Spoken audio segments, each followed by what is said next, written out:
That's honoring Josiah's spirit. You hate Josiah? Is that what you're saying? Listen, I don't mean to be rude. I just don't. I fucking hate it for some reason. You hate Josiah? No. It just reminds you of 2006 Republicans. That's why you hate it. What's up, everybody? It's Live and Learn with all your hosts, and I've had a new request. I can't introduce everyone because some people only listen and they don't know who the fuck is who. So why don't we go top left first? Who's that? Who are you? My name is Hutch, and I make videos and put them on the internet. Awesome. I'm the Soy Pill. I also make videos on the internet. Bottom left. I'm really important. Mostly debate MAGA on TikTok. And I'm Econ boy, and I mostly talk about economics from a socialist perspective. Just kidding. I'm Pisco. Yeah. And speaking of, today we have with us liberal Biden shill and a guy. You asked, "What's a non-fawn?" I think. If Econ boy was like an asexually reproducing being, he would spawn off a non-fawn. It's like a mini little economics expert. Non-fawn, hi, who are you? What's up with you? Yeah, I'm non-fawn famed Econ boy orbiter. I talk about economics from a liberal perspective. Your name kind of sounds like a classic R&B song from the 90s, the thong song. I don't know if you know that. Oh, is it the song that goes dun dun dun dun dun? Is that it? Sorry. What does non-fawn mean? Where'd you come up with that? It doesn't mean anything. It's a name I came up with when I was like 10 years old. So okay. Whoa, it's like video game donkey. If it ain't broke, sure. Non-fawn, can you give us a little bit about your background and what you're all about? Yeah, I'm not that interesting of a person. I guess, I started getting interested in politics like when I was in like 8th grade. I should clarify first. I'm 20 years old. You're a middle schooler. Yeah, but so, and I think I started out kind of as a, Bernie bro type person, just because that was like just kind of the vibe that my parents had and stuff, and what he said sounded good. I started like actually reading more into politics throughout like my freshman and sophomore year of high school, and I started leaning more socialist, and eventually I started reading more and more and started leaning more towards neoliberalism or however you want to brand center left Democrat moderate position. And like 2-ish years ago I started streaming about it. So yeah. Very cool. Very cool. So your parents were socialists? It's like one battle after another. I mean, my parents are, they're not socialists. They're sock dem types, I guess. They have some sock dem intuitions, but we're working on it. I'm fixing it over time. Don't worry. Non-fun. Do you like black girls? Oh my God. I love them. Do you have your own place? No. Oh, okay. Why do you gotta out them like that? Because you have a bed frame. That's like a big thing that distinguishes like people in their early 20s. It's like a lot of people don't have a bed frame. I didn't get a bed frame until I was in like my 30s, and so I was gonna say you have a bed frame, and so that automatically puts you, probably leagues ahead of your peers. True, I guess. And I also want to say there's like I don't know if it's a trend, but there's a bunch of these like young, white, skinny, like guys who are like this center left new movement. And I just got to say, it's pretty interesting that there's like this rash of new individuals who are like trying to be base libs. And so, good on you. Are you lumping me in with Dean and Parker? I don't claim them. No. I mean, who knows what I'm doing? No. Who did we have the other week? Like Adam. No. The other week we also had another like wonkish type. Oh my God. Micah? Yes, Micah. Yeah. I'm curious, how come you don't go further? How come you're not further left? Because a lot of young people in your position that are interested in politics tend to be further left. So why are you more towards the center? So, I mean, what kind of sparked that evolution, I guess, or whatever. I took this sounds so cringe and lame. I took an economics class in high school, and it was less the economics class and more the conversations I had with my teacher, and the stuff that I read when I was talking to him that like slowly shifted my mindset. And actually, so Micah like used to post stuff. He used to like have like economic blogs and Substack and stuff. I remember reading his issues with market socialism blog post. I think it's still up, and that shifted my opinion on worker co-ops at least a decent amount. Wow. Not being for mandating them, and I've just continued to read more and more. And most things I read push me in a more center left direction. So We stand. I feel old. We stand open-minded youth. It's good. It's good. Would you say you're more of a status quo kind of guy? Like most things are the way they should be. I don't know if I want to say Don't status quo apologize. right now. Yeah, so I'm somewhat of a like establishment chill to some extent. Now I think like being a true establishment chill means that you should be willing to fight. You should be willing to even like break some norms. Like if obviously like if Trump is doing something that's entirely anti-establishment, trying to just get more power in the executive branch. And I think there are some moderate Democrats who like fail to do that. But like a little Cuck Schumer type person that might be leading our Senate Democrats. Listen, I don't have strong enough opinions on Chuck Schumer. You don't want to burn that bridge just yet. Don't worry. He had a pretty good statement. All right. You guys are gonna run him through the gauntlet at the end of the episode. All the purity testing questions, right? Top three Democratic Party presidents in history. Go. Oh, in shit. history, Yes, bro. I don't know. So I think, I mean, oh my god, I don't even know. I can only think of like, the bad things. I can only think of like the bad things that historical presidents did. I think Bill Clinton was probably pretty decent. I can't even remember. I don't even know what half the shit Obama did, bro. Do your peers actually don't? Do your peers hate you?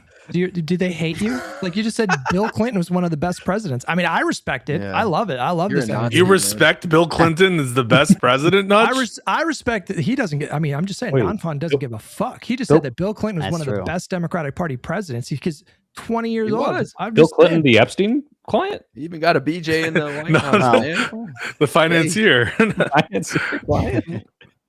Wait, who's can we get the definitive list though? I mean, it's Biden, it's Obama. I do like Biden. Yeah, now they both have their problems, and I also think you should give LBJ some credit. But was it 30 years or 50 years, or they're both? Wow, it's 2026. It would need to be longer than 50 years for LBJ. Yeah, LBJ would be closer to 70, 75, Who's your 65 years, something like that. Yikes. Who's your top 2028 candidate right now? If you had to vote tomorrow. Wait, let me guess. Ooh. I would go, if I had to guess, Buttigieg. I was going to say the same thing, actually. No, I say Newsom. I like Buttigieg. I'm worried that Buttigieg is going to be more progressive when he runs in 2028. I think he already started getting more progressive under Biden. There's no one I would really feel confident saying that they're my number one pick, given that I think everyone will start to change their positions when they actually start running. But I like Buttigieg. I don't think I know enough about Andy Bashir to say he's my number one pick, but I've heard good things about Andy Bashir. Those would be probably who I would lean towards. Healthcare policy. Would you want the whole thing privatized, or do you? What a gauntlet! Would you support a public option? I mean, I'm just. We're doing the gauntlet now. I was talking to Phil about this the other day. Okay, the worst thing Biden did, was the drug negotiations. I think that's not accurately. They were price caps. I don't think they're accurately characterized as negotiations. But so I think in some sense, I would favor a public option. I don't like that we have sort of a number of like separate agencies. Like we have, the Veterans Affairs, and they do their TRICARE for veterans, and sometimes fuck the veterans. So fuck the veterans. Alex Brady was a VA nurse, right? So you want him out of a job as well as dead? Wow.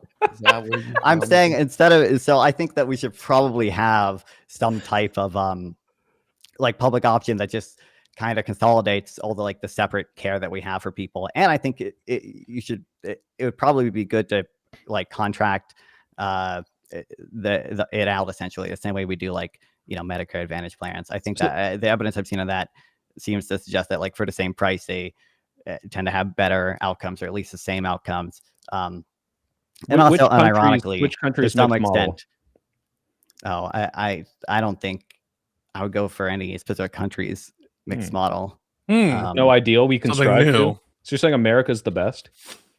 We have ideal healthcare. No. So I don't think we're not the best for the median person. I don't think. I think if you're rich, we're essentially the best.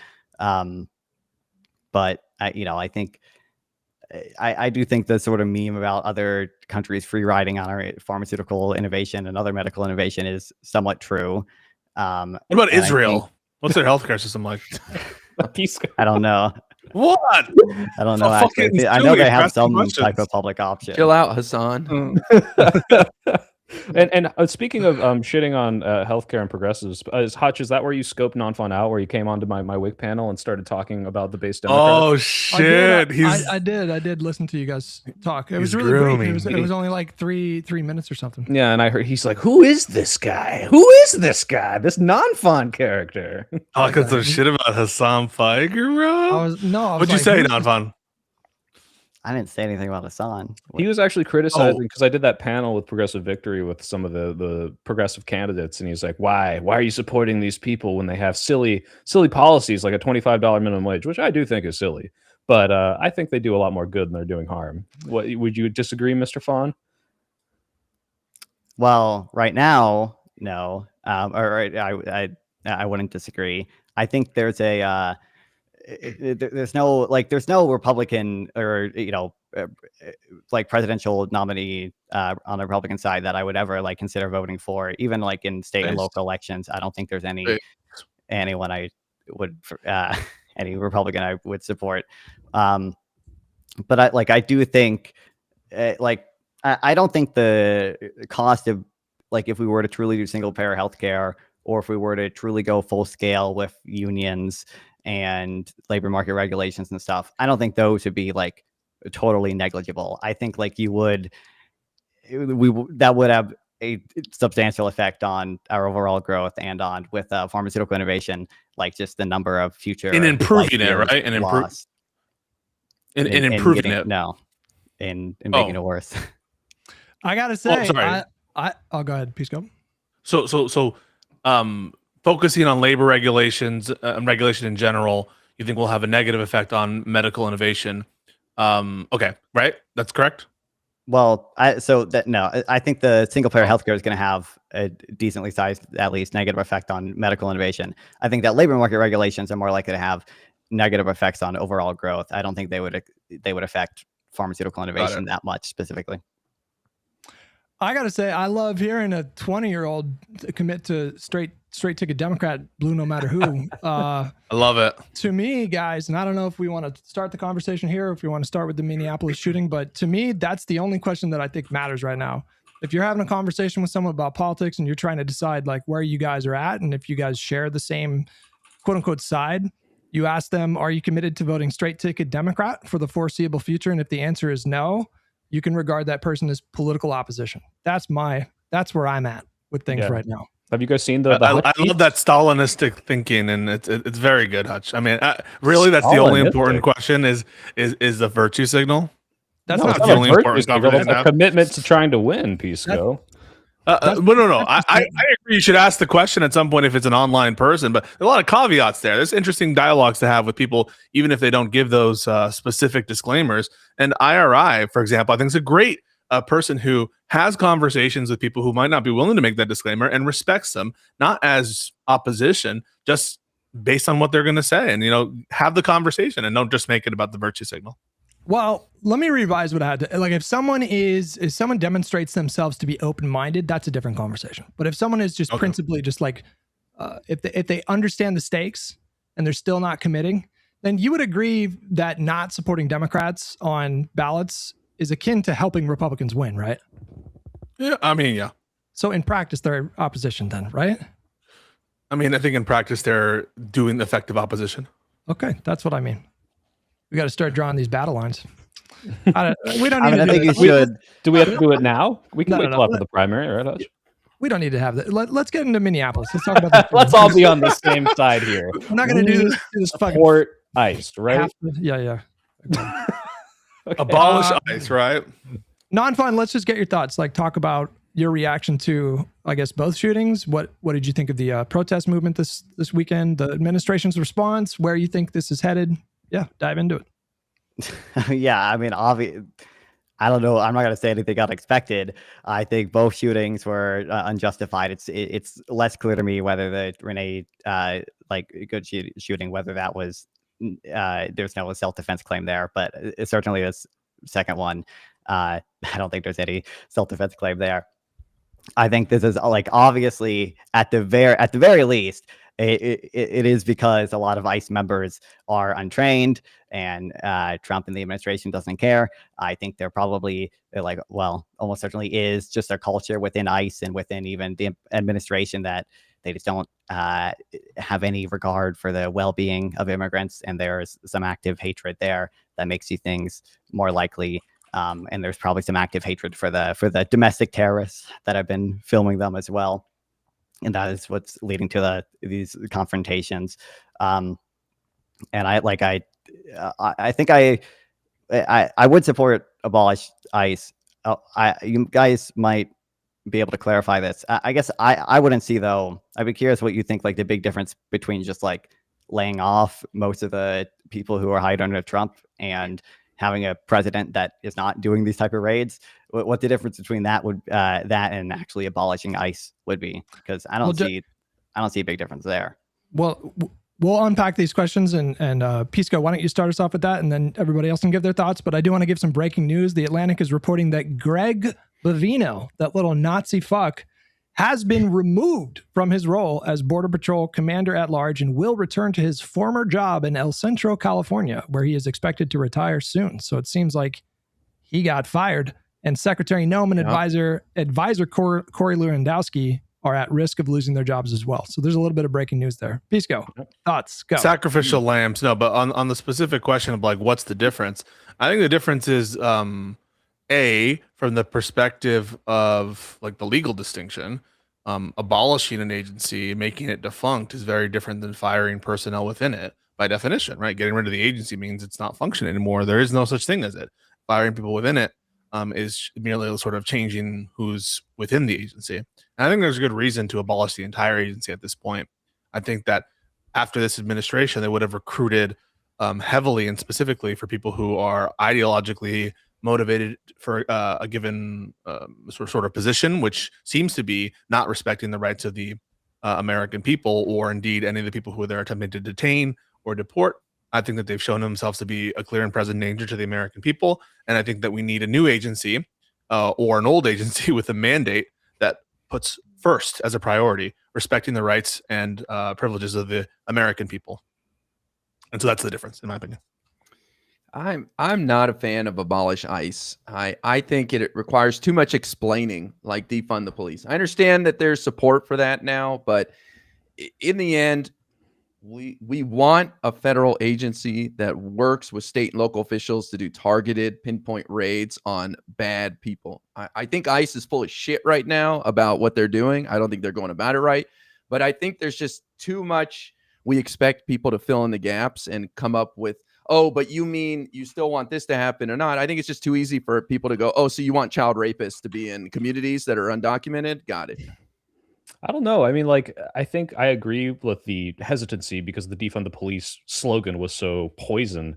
But when you look, and if you don't have to explain to people, if you just say, hey, this is a corrupt agency, we need to reform it, I don't think that's not some burden that we have to hop over to just say, abolish ICE, let's do, immigration with some other facility or for some other department. That's not that much of an ask for people to understand that. I don't think it's nearly so crazy as abolish the police. And most people don't even know that ICE was recently created, but I don't think most people even know what ICE is until now. And all they see is them essentially being the enforcement arm of the executive branch. And just like you said, the facade of they're going in and getting rid of the bad people. Well, you look at the letter that they've sent to Tim Walz, and one of the demands is give us your voter registration data, which is it couldn't possibly be more blatant that, oh, this has nothing to do with the immigration. If you're saying you'll withdraw people, you'll stop doing ICE operations in this state. It's clearly not an important thing that you want to do mass deportations. You're just trying to enforce what the president wants. So I don't know. I think it needs to go. I'm pro abolish ICE with some caveats, and I think I can give you guys a pragmatic reason as well. The caveat that I would give, and well, I'll start with the pragmatism. I think the pragmatic reason is the same reason why I think like Chuck Schumer should step aside his leadership. It's not even because I think he's been a particularly horrible leader. I think it's because he's lost the confidence of the voters, and it would foster goodwill for the party for him to step aside. I think that would be a meaningful gesture. And similarly, we're seeing right now support for ICE collapse like significantly. There's multiple polls now showing pretty astonishingly, in my opinion, considering we went from a year ago around the time of the election, the country had very obviously shifted right on immigration. And then a year later, it's like 55% now support abolishing ICE. I mean, that's pretty incredible. Yeah. And so there's an opportunity there to do kind of like a repeal and replace situation, but you would need to pair it with, like, you need to do two things. The first thing you would need to do is signal to the public that the Democratic Party still believes in some kind of enforcement mechanism for border security and immigration policy. And then the second thing you would need to do is you would need to pair a policy of abolishing ICE with specific reform asks. 1,000% mandated body cameras at all times with significant punishments for officers that do not comply.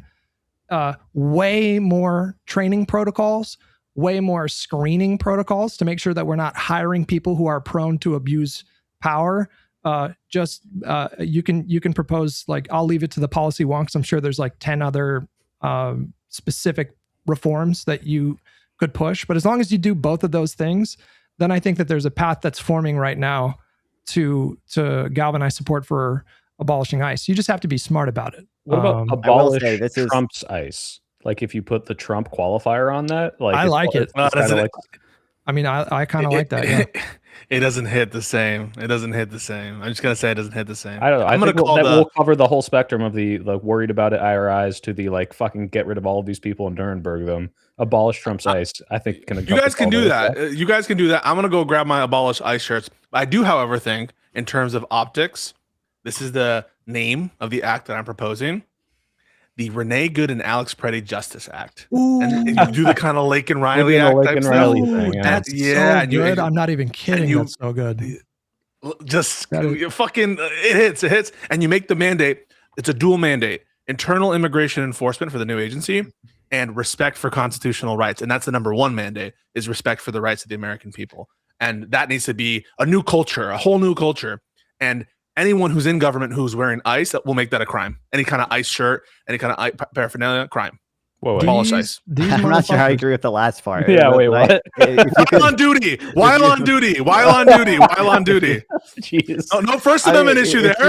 Is it a uniform? Is that a First Amendment issue? No, not off duty, on duty. These motherfuckers. I think obviously, even if it doesn't violate the law, the First Amendment, like in like. How would it violate the law to say it's not allowed as part of your uniform to wear ICE? If ICE is abolished, non-fun. How would that be a First Amendment issue? I'm not. You're a lawyer, okay? So that's right. I would have. I know in Tinker v. Des Moines, and like this is different, obviously, but like that's a school case. That's a school case. That's a school case involving kids. That's right. They fucked up, boys. Cover institution where you're allowed to wear something as part of your freedom of expression. I don't know that, but not ICE, because it'll distract people and they'll be confused and they'll think that ICE is back, but ICE is abolished.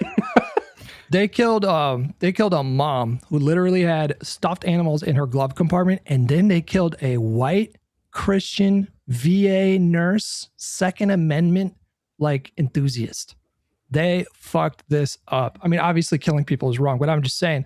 The idea that they thought that they could convince the public that this guy was a terrorist who showed up to do, quote, maximum harm and mass murder ICE agents. Assassin. And then that day, there's videos of this guy leading a prayer for a veteran that died in his care at the VA.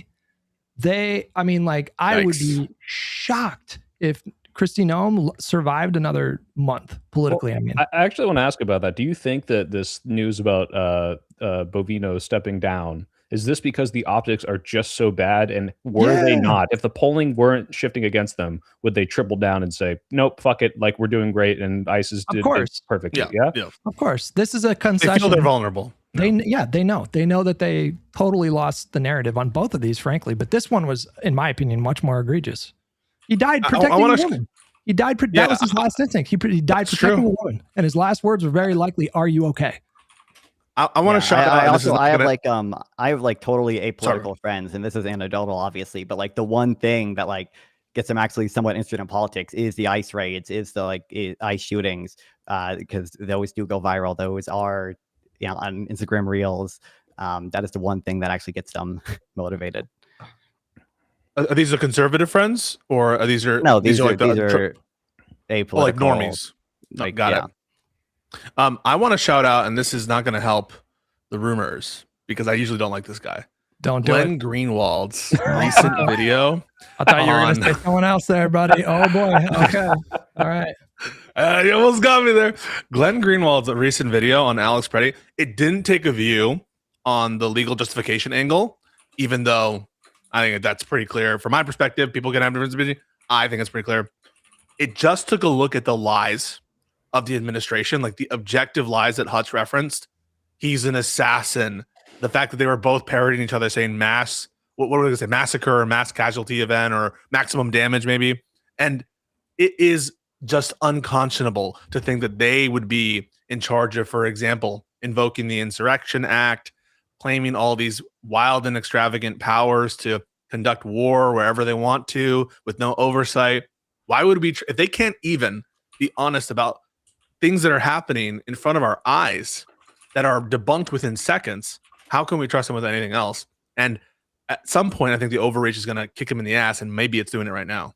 And they're already coming out and saying they're not going to release the body cam footage, or at least. Oh, really? They said that? Yeah, Fuck. that was in one of the press conferences. But it's exactly what you're saying. It's like if they're willing to blatantly lie. Wait, hold on. Are you sure they committed to that? Because I watched the. I didn't know. She didn't commit. It was just like President Trump has no indication that he's going to do this. Like, instead of being transparent about this, but it could come out later. But as far as I know, they have not signaled that they're going to.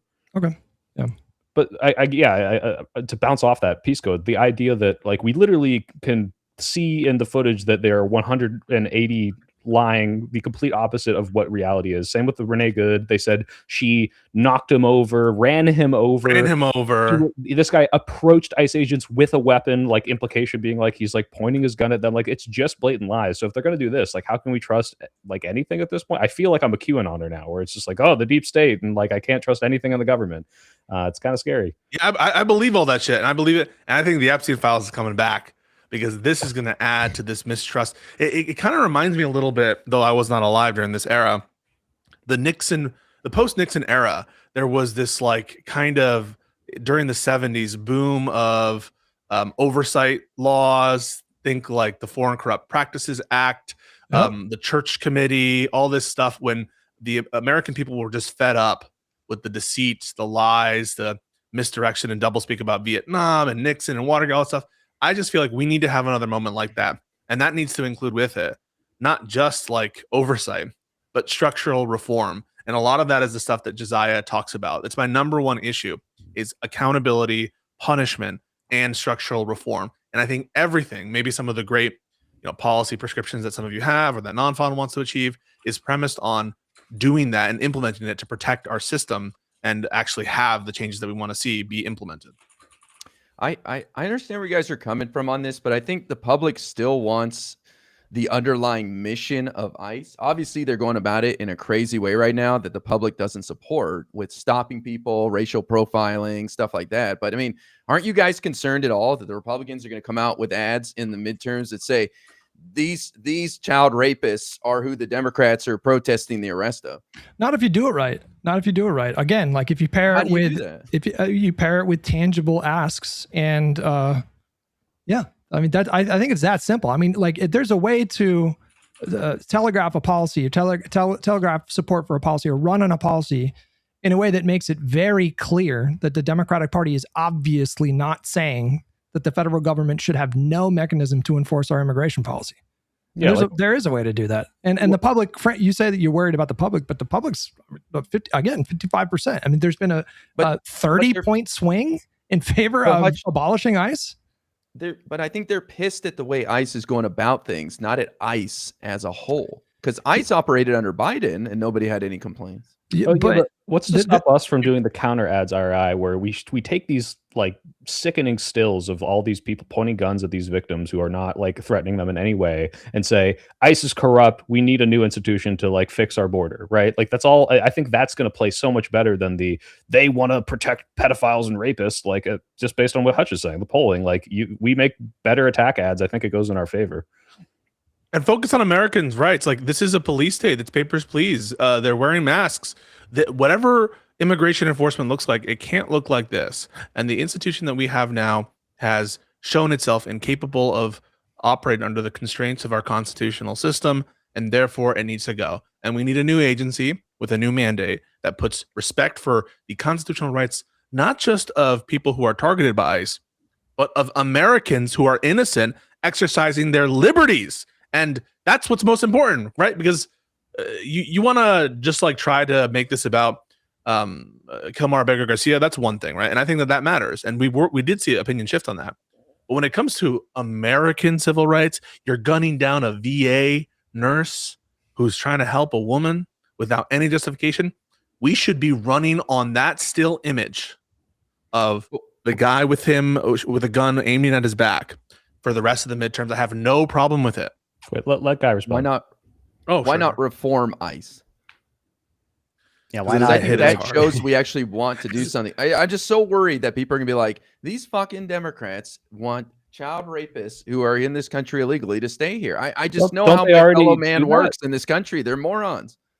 But they already do that, right, Guy? Like they did that in the Kamala election. It was like, oh, they want to give trans health care to the pedophile, rapist, immigrant. Yes. Like, you know, what's going to stop them from doing it just because we changed the slogan, which might not play as well with the invigorated, angry base, right? Like, but why that worked was because we didn't draw a line on where we stand on the trans stuff. Like, we didn't say what we support and what we don't support. I think that's been a big lesson for me, learned from the 2024 election. We need to draw a line in the sand and stop letting people fill in the gap with their imagination. Yeah. Oh, well, of course the Democrats want the federal authorities to help enforce this. I just think when we assume that, we lose. I think we all agree, right, that the goal here is massive reforms, right?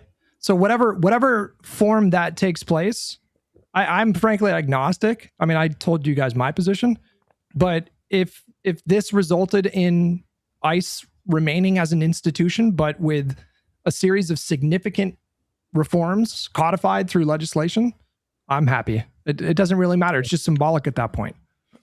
What? Right. So I mean, that's why I said, like, if you could just get rid of most of the people like Trump hired or whatever, and you had a president that was not, they just didn't have as a policy doing these raids, like I'd be perfectly happy with that. And I'm not sure whether or not you can message effectively on that, but I do have like some basic concern that the abolish ICE slogan is just gonna things could very easily swing back in the other direction if there's like some publicized like immigrant killing or of a U.S. citizen or whatever. Or if there are riots that break out similar to 2020, I mean, right. Like we saw support for Black Lives Matter go up to, I think, 55% shortly after George Floyd. And then all of that was erased within 3 months because of the riots. And so if we're in a similar situation 3 months from now, if widespread rioting happens and that allows the Republicans to like seize control of the narrative, which I think would be really fucking stupid. And so I would encourage anybody listening to discourage their friends from doing stupid shit. And if that's the case, then you go with reforms. It's just, you should be dynamic. My position is the policy I want to see is the abolishment of ICE. Given that it's the policy that I want to see, it is in fact what I think we should run on. And it is, I think, the message that we should try to promote. And I think that the way to address it is to focus on the reason why ICE needs to be abolished. And the reason ICE needs to be abolished is because they, as an agency isn't separate from its personnel in that respect, non-fon, right? Agencies develop through a course of cultural development over time. Like, one of the horrible things that's happening with the gutting of all these different agencies is we're losing a lot of that internal cohesion that has been built up over decades and decades and decades at like very important agencies that regulate in the United States. And that sort of background culture, that stuff isn't easy to replace and recreate or to fix entirely. And so given that, I think that personnel and agency and policy are almost hand in hand. I want to get rid of it, and that will help with some of these potential First Amendment challenges if they try to say, oh, you're just coming after us because we're Trump supporters. No, we're just getting rid of the whole agency because of its culture. It's not any particular person that will have the accomplishment of easy firings of everybody, and they can, if they want to, reapply for the new agency with a new mandate. I think it makes sense from a policy perspective. It avoids a lot of constitutional challenges or other kind of bureaucratic challenges that you could have because it has the imprimatur of Congress. And then ultimately, it is addressing the cultural rot at the center of ICE in a way that mere swaps of personnel will never accomplish. Okay, two things. The first thing, who the fuck is Chud? What is that name? Chudsley Harriet. Who's that guy's got to go, bro. What's going on? They're looking at YouTube. I don't see Chudsley. Why are you feeding the troll, Hutch? They gotta go, bro. They're screaming. They're calling non-fawn a fascist. They're calling IRI a fascist. They're calling me a fascist. They are spamming that shit. Somebody's got to fucking. Is it in Twitch chat or YouTube? You know why it's not calling up their chat for Christ? Twitch chat or YouTube? Whatever. Okay, so then number two. I want to push back a little bit. What if Pisco? Let me give you a hypothetical. What if we could accomplish everything that you're trying to accomplish in terms of completely overhauling how we systemically enforce immigration policy?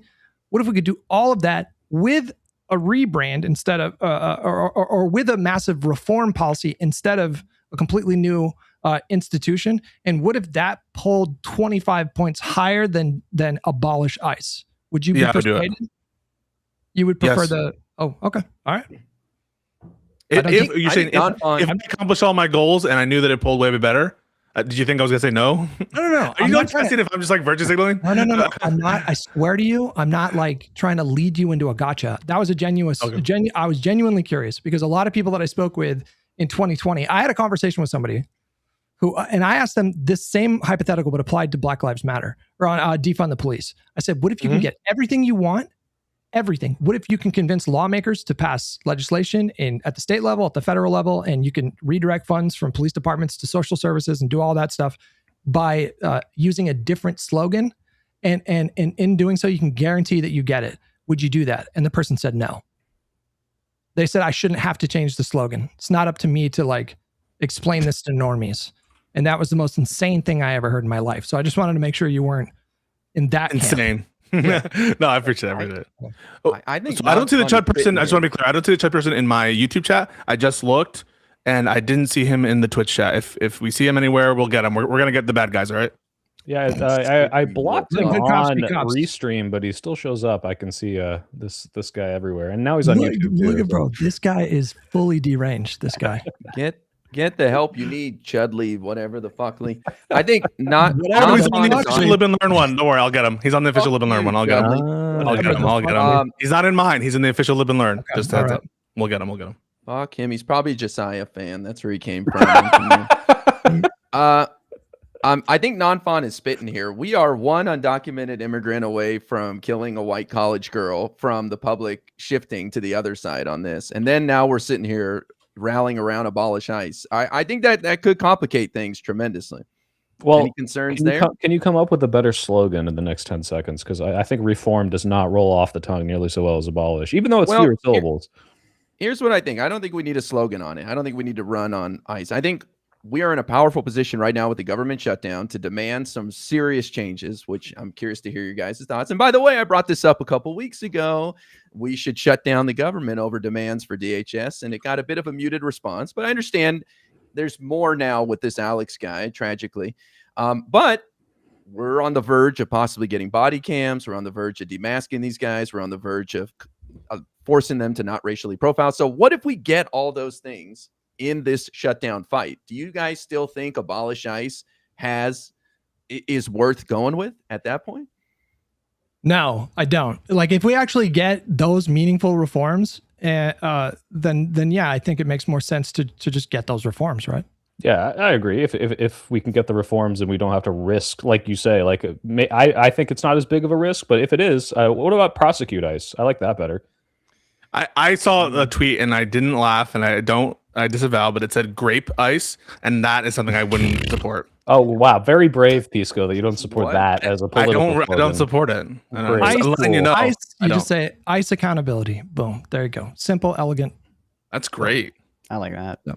Well, Rolls but off the tongue. Pisco, let me challenge you with that. If we do get some reforms, I'm not saying we're going to get $75 billion back like Bernie wants. I'm not saying we're going to get them demasked, but if we get them to really change and have to go about their business differently, do you still think abolish ICE will be a winning slogan?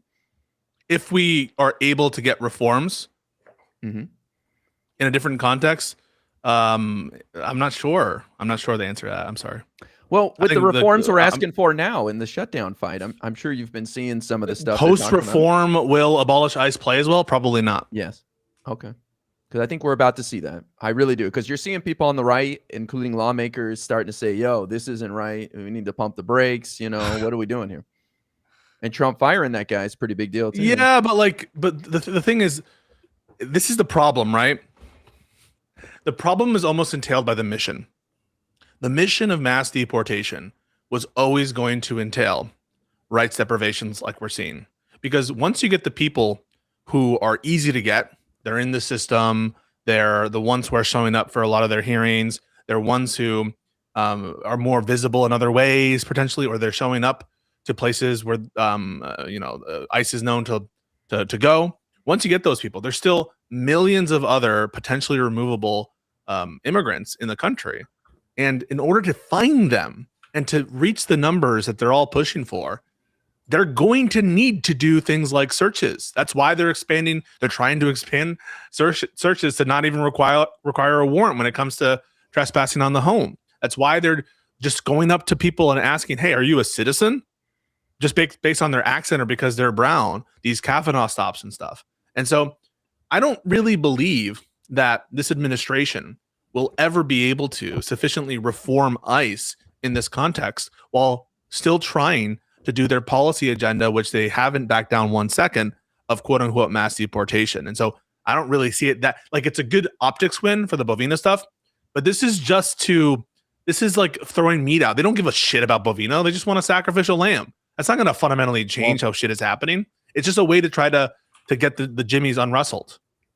I mean, I can agree with that, but I mean, if you're just saying, and I agree with this, to be clear, that like the issue is the mass deportations, that's always just going to entail whatever rights deprivations. I mean, that's just an issue with the policy. The president would find a way, if they want to do mass deportations, to do the same thing that ICE is doing with whatever tools you give them access to. Like, so the administration is going to keep doing whatever ICE is doing with whatever tools they have. I mean, if you have an agency or the DHS, have the same, have similar authority, which, I think you said, you still want an agency to have the authority to do like internal deportations and stuff. Why would the president, if they support mass deportations, not just have the same authority to? Oh no, because I'm not just worried about the agency's culture when we have a Republican president or when we have a lawless president. I'm worried about the culture in the context of a Democratic president. They're not going to be loyal to the mission that whatever Democratic president wants. They're not going to do that, right? So like, it's not an issue that just persists during Trump's tenure. And so you ask, well, wouldn't it be conceivable that if like a Trump-like figure wins again, that the reforms wouldn't be sufficient to guard against these abuses? Yeah, the problem there is Trump, but the problem also persists with respect to ICE beyond Trump and now would extend into future presidencies. And so that's why I think the reform is needed, even notwithstanding the fact that you can imagine a president either ignoring whatever new mandate you put there or just giving new personnel such that it doesn't matter. I still think that the reform is necessary. Can I just add to that, Piso? Because I agree. Like what I hear when I hear reform and we just need to fix it, I hear means testing. And when I see means testing in like welfare or any of these other things, you're not going to get everyone. And when you see how terrible this has been used as the enforcement arm, like, I mean, like literally what was Bovino saying before he got let go recently, saying, hey, if you call us Gestapo, there will be consequences, like essentially saying and representing themselves as a Gestapo. And it's like, how do you reform this? How do you means test this? Like, yeah, we got all the bad ones, all the like people that signed up to because they hate brown people and are going to abuse the system. Like, we got every single one of them. How about we get rid of it and build it from the ground up, because I want to make sure these fucks never are employed again. That's where I'm at. So unless you could sufficiently show me that we're going to prosecute every single piece of shit that's in the administration right now, and then get our people, like, good people like IRI saying who's just trying to go after like the violent criminals, I don't think there's any other way to do that. Well, sure. I'm just weighing. I think you would agree, like in even in like the case you just, like, if we don't fully prosecute everyone, like the threat of ICE would be reduced if we did get, whatever reforms. You would agree with that, right? Like, yeah. Sorry, I was distracted. I'm trying to do the moderation stuff. Well, I'm talking to Soyfield too. You would agree, like, I'm just weighing, like, sort of what is the like probability of the abolish ICE messaging like backfiring versus like what is the difference between abolishing ICE and reforming ICE?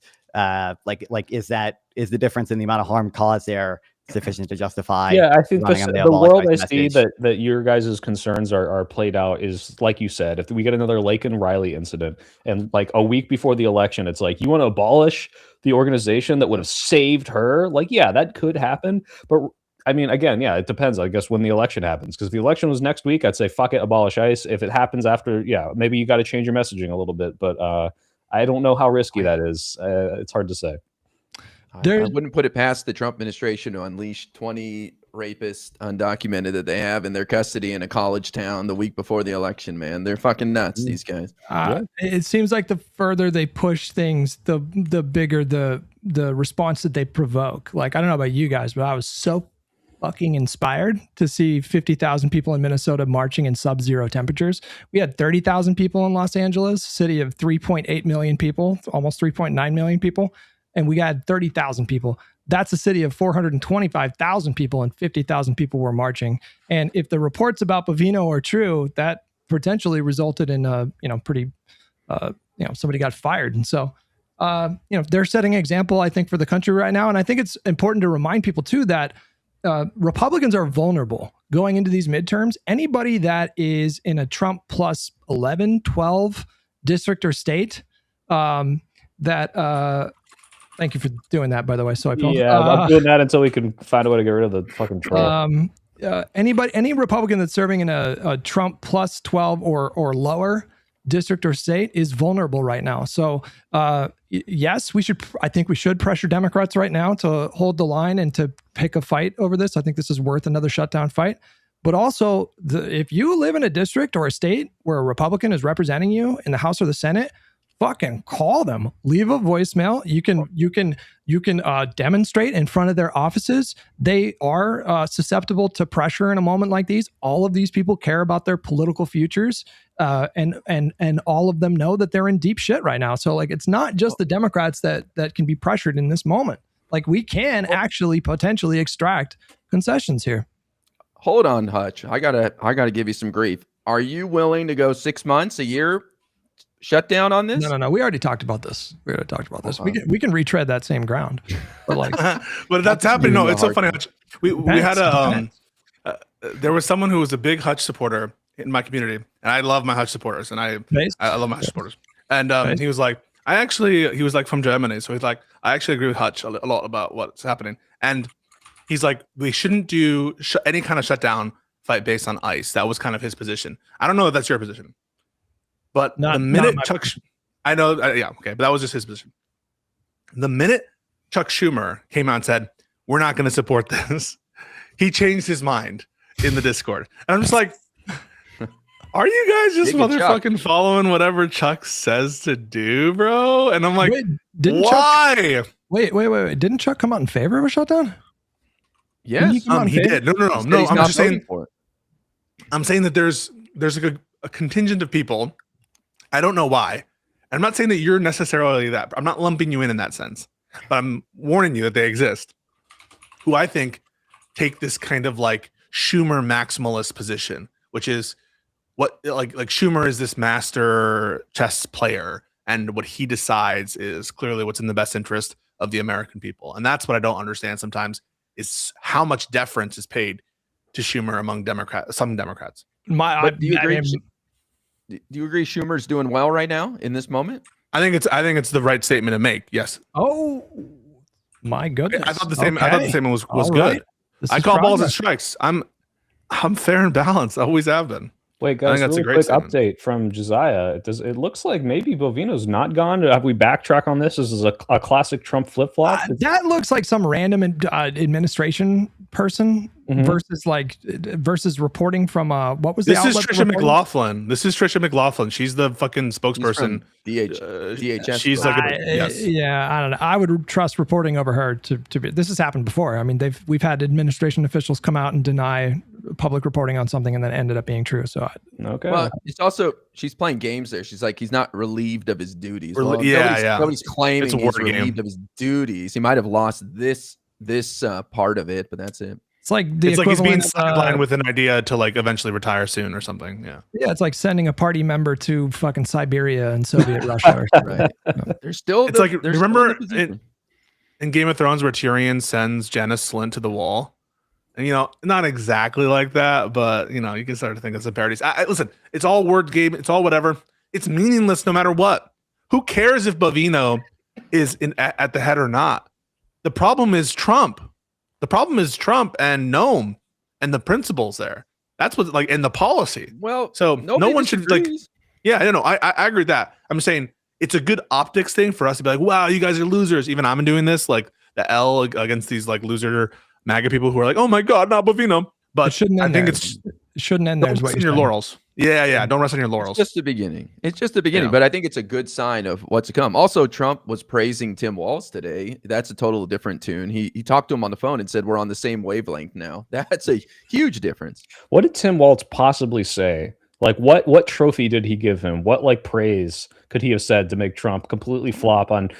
Don't forget, he ran as the VP in opposition to him, talking about tampon Tim, he's awful. Like the Mamdani almost made sense because like Trump didn't have the precedent to like hate him before. But Waltz, I can't believe he's saying even like a modicum of a nice thing to him. Like I need to know what was said in that call. I wouldn't be surprised if he called Mamdani and asked for advice. I'm not even kidding. I'm sure he just flattered him a little bit. No, Waltz. Trump's a pussy, dude. You get him on the phone, he seems to back down. Just like in Europe. This isn't the first time. And it's not the first time to sort of back what IRI is saying. If you guys remember the George Floyd stuff, he specifically like praised Walz's performance there, right? Like I'm pretty sure he said, he's doing a great job with what's going on in Minnesota and the protests. And so I don't think that we should take what he's saying right now as if there's going to be a massive shift in policy. I think that what's happening is he can read a little bit the room, and he knows the shoot was a bad shoot and he's losing on it. And so that should be a signal of weakness.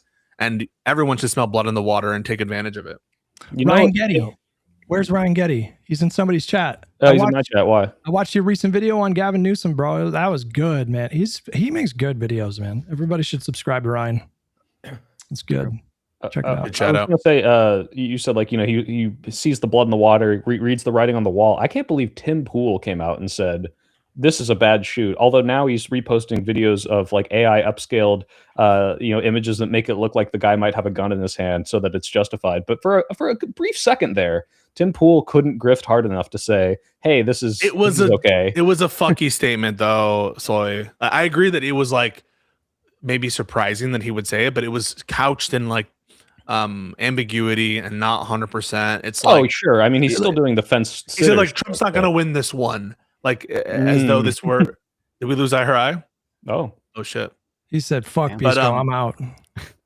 He says, "Shit talking." No, he didn't, did he? He's Tim Pool's biggest stan, and he can't believe we're shit talking him right now. My heart. No. I just left as soon as you said something. Did you see that? It happened again. What the fuck? You started talking, he bounced. I didn't do anything. You're fucking. Hands up. Hands up! No. Don't shoot. Hey, speaking of which, how do you guys feel about Hassan saying that Democrats were actually just as bad because Michael Brown was shot when Obama was president? He's right. Isabel? 100% right. Isabel? I did not see that. Can we talk about that for a little bit? The drama, Hutch, and I want Nonfon's opinion about this too. This is the drama? criticism from the drama, Hutch. This is the elephant in the room. Be more specific. There's about there's drama. Different... Yeah, go ahead. So here as I understand them, the accusations from both sides. Accusation against Hutch, we'll start with that one, is Hutch spends too much time shitting on lefties who are going after Trump. That's the accusation. And then the accusation from Hutch is you guys don't actually care about any of Trump. Wait. No, hang on. Rephrase that. That's not true. That's the accusation. No, you can deny it. I'm just saying that's the accusation. No. How did you phrase that though? Did you say lefties that are going after Hutch Trump? spends too much time going after lefties who are attacking Trump. What? That's you never heard this? Trump? Who are you never heard people say this, Stevie? I've heard Hutch is going after the lefties so much, but these lefties are not attacking Trump very much. So I don't know about that part. What you don't think? Hang on. You don't think people are claiming that what Hutch's Hutch's criticism is counterproductive to the goals of sure. Trump? The last part, they are attacking Trump is the part we disagree with. I don't think these lefties go after Trump very much. You can disagree. You can disagree with whether the accusation is true. Okay, I think I understand what you're saying. You're saying that they're saying that why are you attacking Hassan? He's spending all this time going after Trump. Why are you attacking? Are you denying that you're accused of that? I understand the way that you phrased it in that way. I would take issue with the premise because if this was just a lefty going after Trump, what fucking issue do I have with that? The only time I go after lefties is when I feel like they're helping Republicans and Trump. You can fight the accusation, but the accusation is being made. That's all I'm saying, right? Or do you deny that people I just find it disingenuous framing. That's all. Like you're attacking lefties that are going after Trump. I'm not attacking. Do you think that people are accusing you of that? I'm not saying that it's true. I'm just saying, do you think people accuse you of that? I mean, I think in general, the accusations are generally Hutch punches left more than he punches right. That is in general. It has little to do with. But the obvious implication of that is it's counterproductive towards the threat of Trump and fascism. That's their point. What do you say? Sure, like that. That's the fucking accusation. You can just say it's not true. No, but not if it's not counterproductive if you hold the view that I do, which is that these lefties are helping MAGA. I know you disagree with the accusation. Yeah. I'm just laying out that is the accusation. Okay, wait. Right? Okay. Is that a problem? While Hutch is on the hot seat, we got a super chatter says, do you see trolley problems all the way down, and do you know about the horizon effect or the disadvantages of greedy algorithms? Nope. I guess he doesn't. You're going to have to.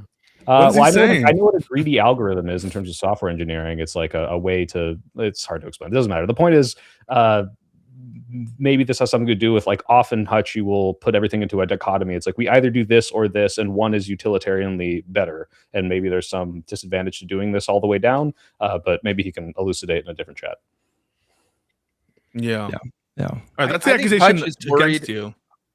Hutch is worried about our brothers to the left who are lost, and he's just trying to reach out to them and with an olive branch. That's all, and trying to bring them back to the flock. That's what I think. No. Yeah. So respond to it. As I said, my view of things is that I think if Hassan stopped covering politics tomorrow, and the same goes for Kyle Kulinski, frankly, I think that would net votes for Democrats. So I think that my view of them, now we can debate that. That's fine. We can have a good faith debate and we can get into the minutia about that. But that's what I believe. And so when I go after these lefties, for example, Sean the Black, this guy, he posted a tweet. The Democrats said something ICE are bad, or I don't know what they said. And then he quote retweeted them and said, you voted to fund this. First of all, the Democrats, not a single Democrat voted for the one big beautiful bill, which is what added all that extra Jared Golden did. And created I think Jared Golden did. Yeah. I don't think he voted for the one big beautiful bill. I could be wrong about that. So first of all, he's just wrong on the facts. But second of all, no way he voted for that. If you do a cursory search of Sean the Black's tweets, you'll see that he did not vote for Kamala Harris. I'm wrong. Sorry. So, get fucked. If you're going to spend your time on social media actively trying to tear down the Democratic Party candidate, you are actively helping Republicans win elections. You are complicit in 14 million projected dead from USAID cuts. the two people in Minneapolis would still be alive if people like you made better decisions, and they're going to keep doing it. And so like they act like opposition. And then when I treat them like opposition, the way that they behave, the way that they market themselves, they want to clutch their pearls and tell me that I'm being mean and counterproductive. Excuse me. My whole brand is I fucking hate Republicans, and I will spend the rest of my life trying to convince people to support every Democrat on every ticket for the rest of their lives. That's my entire fucking brand, bro. So if you're going to accuse me of being complicit in fascism when you are literally the reason why those people are dead in Minneapolis, you can get fucked. That's my position on that. Can I steal? Well, I need to jump in real quick here, because even though I mostly almost 100% agree with Hutch, you're the reason they're dead, I think, is like the most inflammatory part of that. Because yeah, sure, they didn't help. They actively are hurting and driving voter apathy. But it's Trump and the admin is the reason they're dead. Did you vote for Kamala Harris? No? Then you are part of the reason why those people are dead. You can assign a hierarchy of blame, right? Like, are we going to blame leftists if Trump does a fascism? Like, no, it's Trump, right? Like, Republicans aren't just a force of nature. There are people actively making decisions that we should call out. And to say that, go ahead. It's too attenuated is the point that's being made. Are voters not responsible for the outcomes of elections? Sure, of course. Okay, then they are partly. Then stop holding these people's hands. They are part of the reason why those two people are dead. Who's holding their hands? Who's holding their hands? Right? This is when people frame it like, I don't know. I know you guys aren't doing it, but I like the pushback I get a lot is like, well, what choice did they have given Kamala's position on Gaza? It's like, what do you mean? What choice did they have? They decided to not vote for Kamala Harris. They knew what Donald Trump was telegraphing 1,000 miles away. They evaluated the risk, and at best, they were indifferent to Trump winning and the consequences thereafter. I want to hear Non-Fon's response, and I want to say something to you, Hutch. Yeah, I mean, I think Hutch is valid for going after lefties just because lefties have bad policy. Okay, that's my opinion. But I mean, I think I will say it's not clear to me whether or not Hassan would net Democratic votes if he quit streaming. That's not clear to me. But like I do, like I think you should vote based on who has the highest expected value, essentially. And insofar as Hutch is advocating for that and condemning people who don't do that, and I think that's voting based on expected value is what the trolley problem thing was insinuating earlier. I support Hutch's movement in doing that. That's good. Well, listen, Hutch, I want to take what you just said though. On the hypocrisy stuff, no doubt.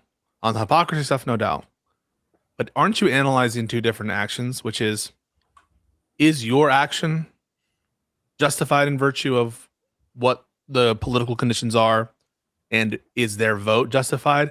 And one could come to the conclusion, and I'm not saying it's my conclusion, let me be clear, that both them, in withholding their vote and shitting on Kamala, did something wrong, but also you did, and that wouldn't be inconsistent. And just saying, well, you guys are worse, that's not responsive to, is what I'm doing helpful? I don't know if I said they're worse than MAGA, but mathematically they're the same. They had the same impact as a MAGA voter. Do you understand what I'm saying? What I'm saying is my argument right now is that's not responsive to the claim. The claim is you're hurting the fight against Trump. I disagree. By attacking lefties. Right? No, but all I'm saying is you're responsible. You guys didn't vote for Kamala isn't responsive to that claim. Is it? It's like you're a hypocrite for even accusing me. How dare you accuse me? You can judge me by my actions. I have always, as soon as I started covering politics on all of my channels, I have always taken the position of, you guys, the Republican Party are getting worse and worse and worse. This is really bad. We are well beyond Obama versus fucking Mitt Romney in 2012. They cannot be allowed to have power. And I don't care how you feel about the Democratic Party. If you want to join this movement and stop them from doing these awful things, straight ticket Democrat, blue no matter who, you ignore people that call you a shill. Do you want this to stop? Then join this movement or be someone that helps Republicans win elections. Those are this is a binary choice that people have. The question is shitting on Kyle Kulinski so the question is shitting on Kyle Kulinski helping Republicans win elections? Pisco, what do you think of the fact that Kyle Kulinski said on his YouTube channel last week that Gavin Newsom vetoed a single-payer healthcare bill in California. That did not happen. That's true. Okay, It's if it not happened, I true. condemn that. He said that. And do you know why I think that's bad? What is, before Israel-Palestine, what is the number one issue that Kyle Kulinski and his group of people focused on? Medicare Corruption, Yes, Trump. Medicare for all, right? So what is he telling you? It goes beyond just it being a false claim. He is telling his audience that Gavin Newsom committed a mortal sin according to their priorities But in Hutch, politics for the last 10 years. Kyle Now- would tell people to go out and vote for Gavin if he was in the general. I don't You think are delusional. You if you wouldn't? think you Really? are delusional if you think you guys listen. I will believe it when I see it. Okay. He did told he, just but did you do that for Kamala? no. I'm pretty sure he did said not.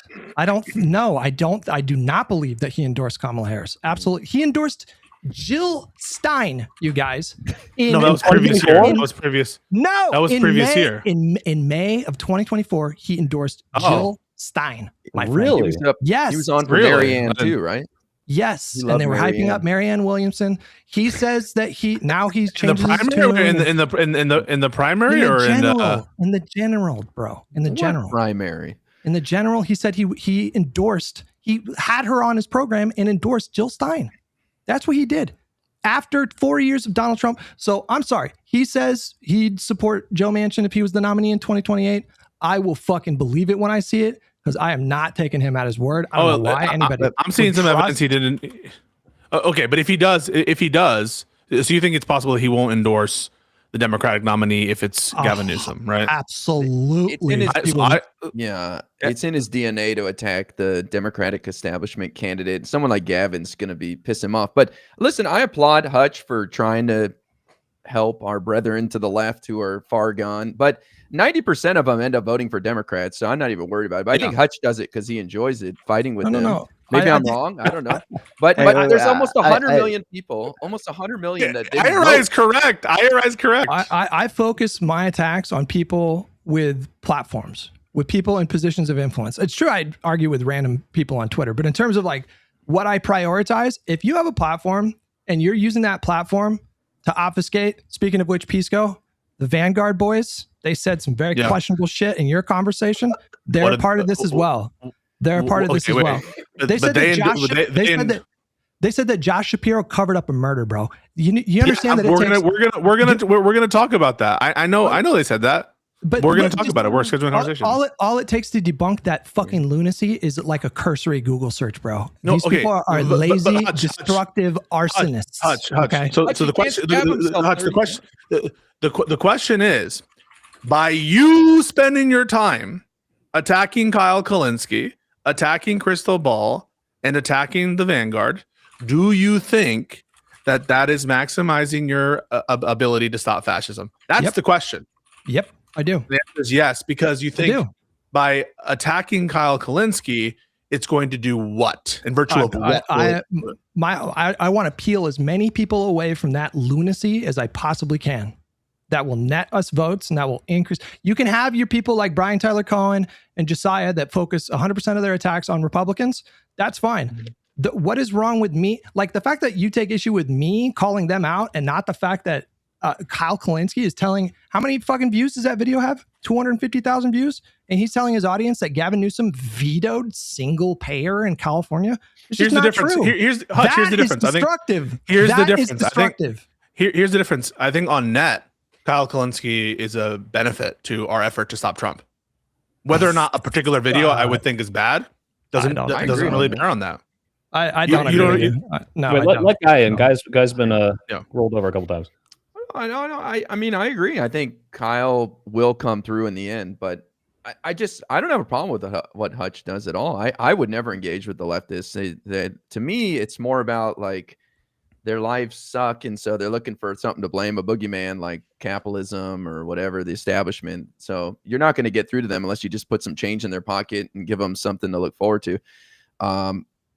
But I think the bigger picture for me is the almost 100 million who didn't even vote in the election. I'd rather go after them. They seem a lot easier to win over than somebody who's some ogre boy weirdo who's got their heels dug in and, just wants to suck on Hassan's knob. You know what I mean? All right, to why even Hutch's bother? point there, I agree. We need to capitalize on that, but I think what these lefties do is promote voter apathy by saying both parties are the same. Like if you come out and say, "Hey, I know this is awful and people are getting shot by ICE," but remember Ferguson? Like But ignoring Kyle the fact doesn't that, like, do that. But well, Kyle does not I'm do not talking that. about Kyle right now. This is Pisco, I'm putting this on who? video, but it's like the idea that somehow you can compare the executive branch putting a department into a place that's causing this chaos and incompetence with state police is insane. It's just not at all these same things. And there's like all the like Hutch said, these cursory Google searches of just how these things work immediately dispel them. And if you're able to lie with basically impunity, like if people like Hutch didn't call it out, then you do just drive this insane, like, nothing's ever going to change. We just need to wait for the revolution. We got to firebomb the Walmart, and it never comes. And then fascists take power. Like it is important. You're pressing me harder than you press Vanguard after they accused David Pakman. Oh my God. Hang on. Let me Get finish. over yourself. What the fuck? This is actually true, bro. You are pressing Jesus me. Christ. Let me finish what I had to How say. am I pressing you? How am I pressing you you? are What's the accusing me. pressing? You are accusing me of wasting my time and going after people who I'm asking a question. And you're pressing me harder than Vanguard when they accuse I'm David not pressing shit. of being paid to celebrate genocide, is what they said. I'm not. They said that I'm got not paid to celebrate genocide, and you did So not. first of all, you're factually wrong. I did contest that claim. Hutch, will you retract the claim? Will you retract the claim that I didn't contest the ideological connection between Chorus? In fact, I brought up Chorus in the first instance. Will you retract? Will you retract? Will you take the moment, Hutch? Will you take the moment right now to retract your claim that I didn't contest the fact that there's an ideological imposition? I said you're pressing me harder than you press them. How am I pressing you? How am I pressing you? Now you're doing administration. How am I pressing you? I'm asking. You're not pressing me here. You're not pressing me on this? By asking you whether or not you think, just elucidating the view that Kyle Kalinske is net bad for the Democrats, just asking that question is pressing you. You say stuff like Kyle Kalinske, he doesn't do that. What do you mean he doesn't do that? In 2016, that's pressing you? Hold on. In 2016, he was Bernie or bust. In 2020, he was on election night on Joe Rogan's podcast. Joe Rogan asked him who he voted for. He said, "Nobody, I don't vote for war criminals." Okay. After 4 years of Trump, he said that. In 2024, he endorsed Jill fucking Stein. And you want me to give him credit for kind of going after MAGA kind of hard when it's like in vogue right now? What was he doing? I'm saying since the new administration, Democrats. So first of all, the claim is I'm pressing you and I'm treating you so horribly. I don't mind like you're like, oh my God, I'm being so mean to you right now. Why didn't you ask them? Don't you think you're hurting the Democratic Party by saying stuff like the first topic of our entire the first topic genocide? The first topic was entirely monopolized by the quote unquote elephant in the room about whether or not they're willing to support and endorse Democrats. The end of the conversation, they say, we are going to endorse the Democrats. Yeah, after they have views of genocide, covering up a murder, and like Gavin Newsom killing babies or whatever. Which immediately I said, I don't agree. Let's have a conversation about that at a later time. But I'm now being mean to you. I don't understand that. Like, I went through the whole virtue signal. I went through the whole virtue signal thing with the Vanguard. You're not hurting my feelings. I like these exchanges. I don't mind them, and we can move on after this. But like, and Pisco, I do expect it. I love Hutch, but just to be clear, he's just saying, I do love Hutch. It seems like you're diving more deeply into the ideology that Hutch is doing, and I don't think you're being mean, but give me a break. What are you talking about? I don't know what your Vanguard thing, but it seems like you didn't ask even follow-up questions or kind of like stay on these topics with them. Is that kind of what you're saying, Hutch? Is that it? No, you could have gone harder. You could have gone harder. Wait, so the critique, as I understand it, not that Pisco agrees with it, just the one he raised, is that like Hutch attacking the lefties is like negative expected value, but in with regard to Democrats winning, but like I didn't even assert that. I'm just wondering whether or not he agrees with the. I didn't even assert it. I'm like, yeah.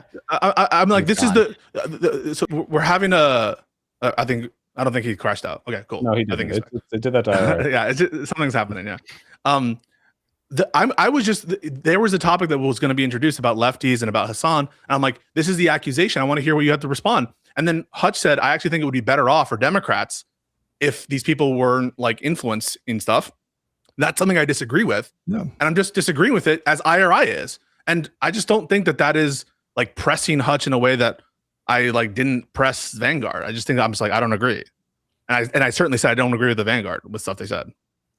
Listen, I'll be fair, and I'll say, because I told my chat, I was like, listen, you're not always going to take the same tone. Sometimes if you're having some conversations on some platforms, it makes sense to take a different tone. And so like I really was balancing that. Like I understand that that's probably what you were doing in that spot. And so maybe there's value there. But there was another part of me too that watched that conversation, and there were a few moments where I would have pushed back like way fucking harder. Like the fact that they accused David Pakman of being paid to celebrate genocide. And then you actually, to your credit, you actually said, wait, hold on. And you called him out on that. And then he immediately 180'd. That fucking Gavin idiot immediately 180'd and said, I didn't say that. Yeah, he said it literally 5 seconds before. Well, I think, I think that was a weak claim. Like, I'm just asking you, like, who do you think is doing more damage to Democratic Party prospects? Me for focusing on lefties that I think are way out of their, like, completely untethered from reality and their quote unquote like criticisms of Democrats. It's not a criticism to say that Josh Shapiro covered up a murder. I don't think you're doing much damage at all, Hutch. That is smearing a Democratic Party. I don't think you're doing. If you're asking my opinion, Hutch, I don't think you're doing much damage at all. I think if anything, the only criticism that maybe could be levied at you is like an opportunity cost of like what is a better use of your time. But I don't think you're doing any damage. I think. Yeah, go ahead. I think you give them too much credit, man. Like these people don't have that much influence, man. I'm telling you. It's you might maybe disagree with me, but like the Vanguard boys and Kyle Kalinske are not determining the election, man. Kyle Kalinske gets like 40 million views a month. It doesn't matter. Shitting on Trump. Excuse me. Put in a spotlight on Trump's like horrible shit. And this is one of the reasons why like I just told you that Kyle Kalinske told his audience last week that Gavin Newsom vetoed single payer in California. Almost any time he talks about Democrats, it's in a negative context. Almost any time, bro. He and Crystal did endorse Jill Stein in May of 2024, which is I didn't know this, and I guess I retract my statement of I don't think Kyle would do that. That's insane that they did. I didn't make that shit up. He does it every time, and so I'm sorry, I don't believe him when he says he'll fucking support the nominee. If it's Newsom, no. He's like he's going to shift the poll. He's going to shift the goalpost and be like, you know what? It's no longer Trump, so the stakes aren't as high. That's what he's going to do. It's so fucking predictable. Yeah, so like I am totally go ahead. Well, I just say I think these third-party voters, they're never going to vote for Democrats. Same thing with on the right, they have these libertarian weirdos that will never vote for Republicans either. That's all. I was going to say, think you have any go for it, yeah, sure. This is somewhat a different topic, and the obligation to like actually fight the lefties on policy issues. Like when I talk to more lefty people, it's almost always about my issues with the actual policies, instead of like just trying to get them to vote for Democrats, even though maybe I should be getting them to vote for Democrats. I'm constantly fighting on policy with these people. Is there a non-fighting way like that we could also like spend our time? Like this person brings up an interesting question. Like if we look at the things that we probably agree with, like you liked Mamdani, you endorsed Mamdani, and it's like, is there some of this stuff where we're not capitulating to their, I'm holding my vote out for a concession, but we're like, hey, is there some portion that we can bleed off of the Kyle Kalinskes or the Hassan voters where we say, oh, you know what, that's a good idea. Let's get some like Medicare reforms or let's do the XYZ. And we don't have to constantly be infighting, but we can still bleed off the ones who are like, otherwise would just be like, I'm not voting. They're not doing anything I want. Is that even something we can focus on? I don't think there's a passive way to engage with like Hassan Piker a couple days ago was interviewed by, I don't even know, some like pro-Assad, like Syrian like news thing or whatever. And they asked him about, I don't know what they asked him about, but he said straight up, like, a lot of people think that Democrats are opposed to police brutality, but, Ferguson happened when Obama was president, which is a statement that is so fucking meaningless that it insults my intelligence. It happened when Obama was president.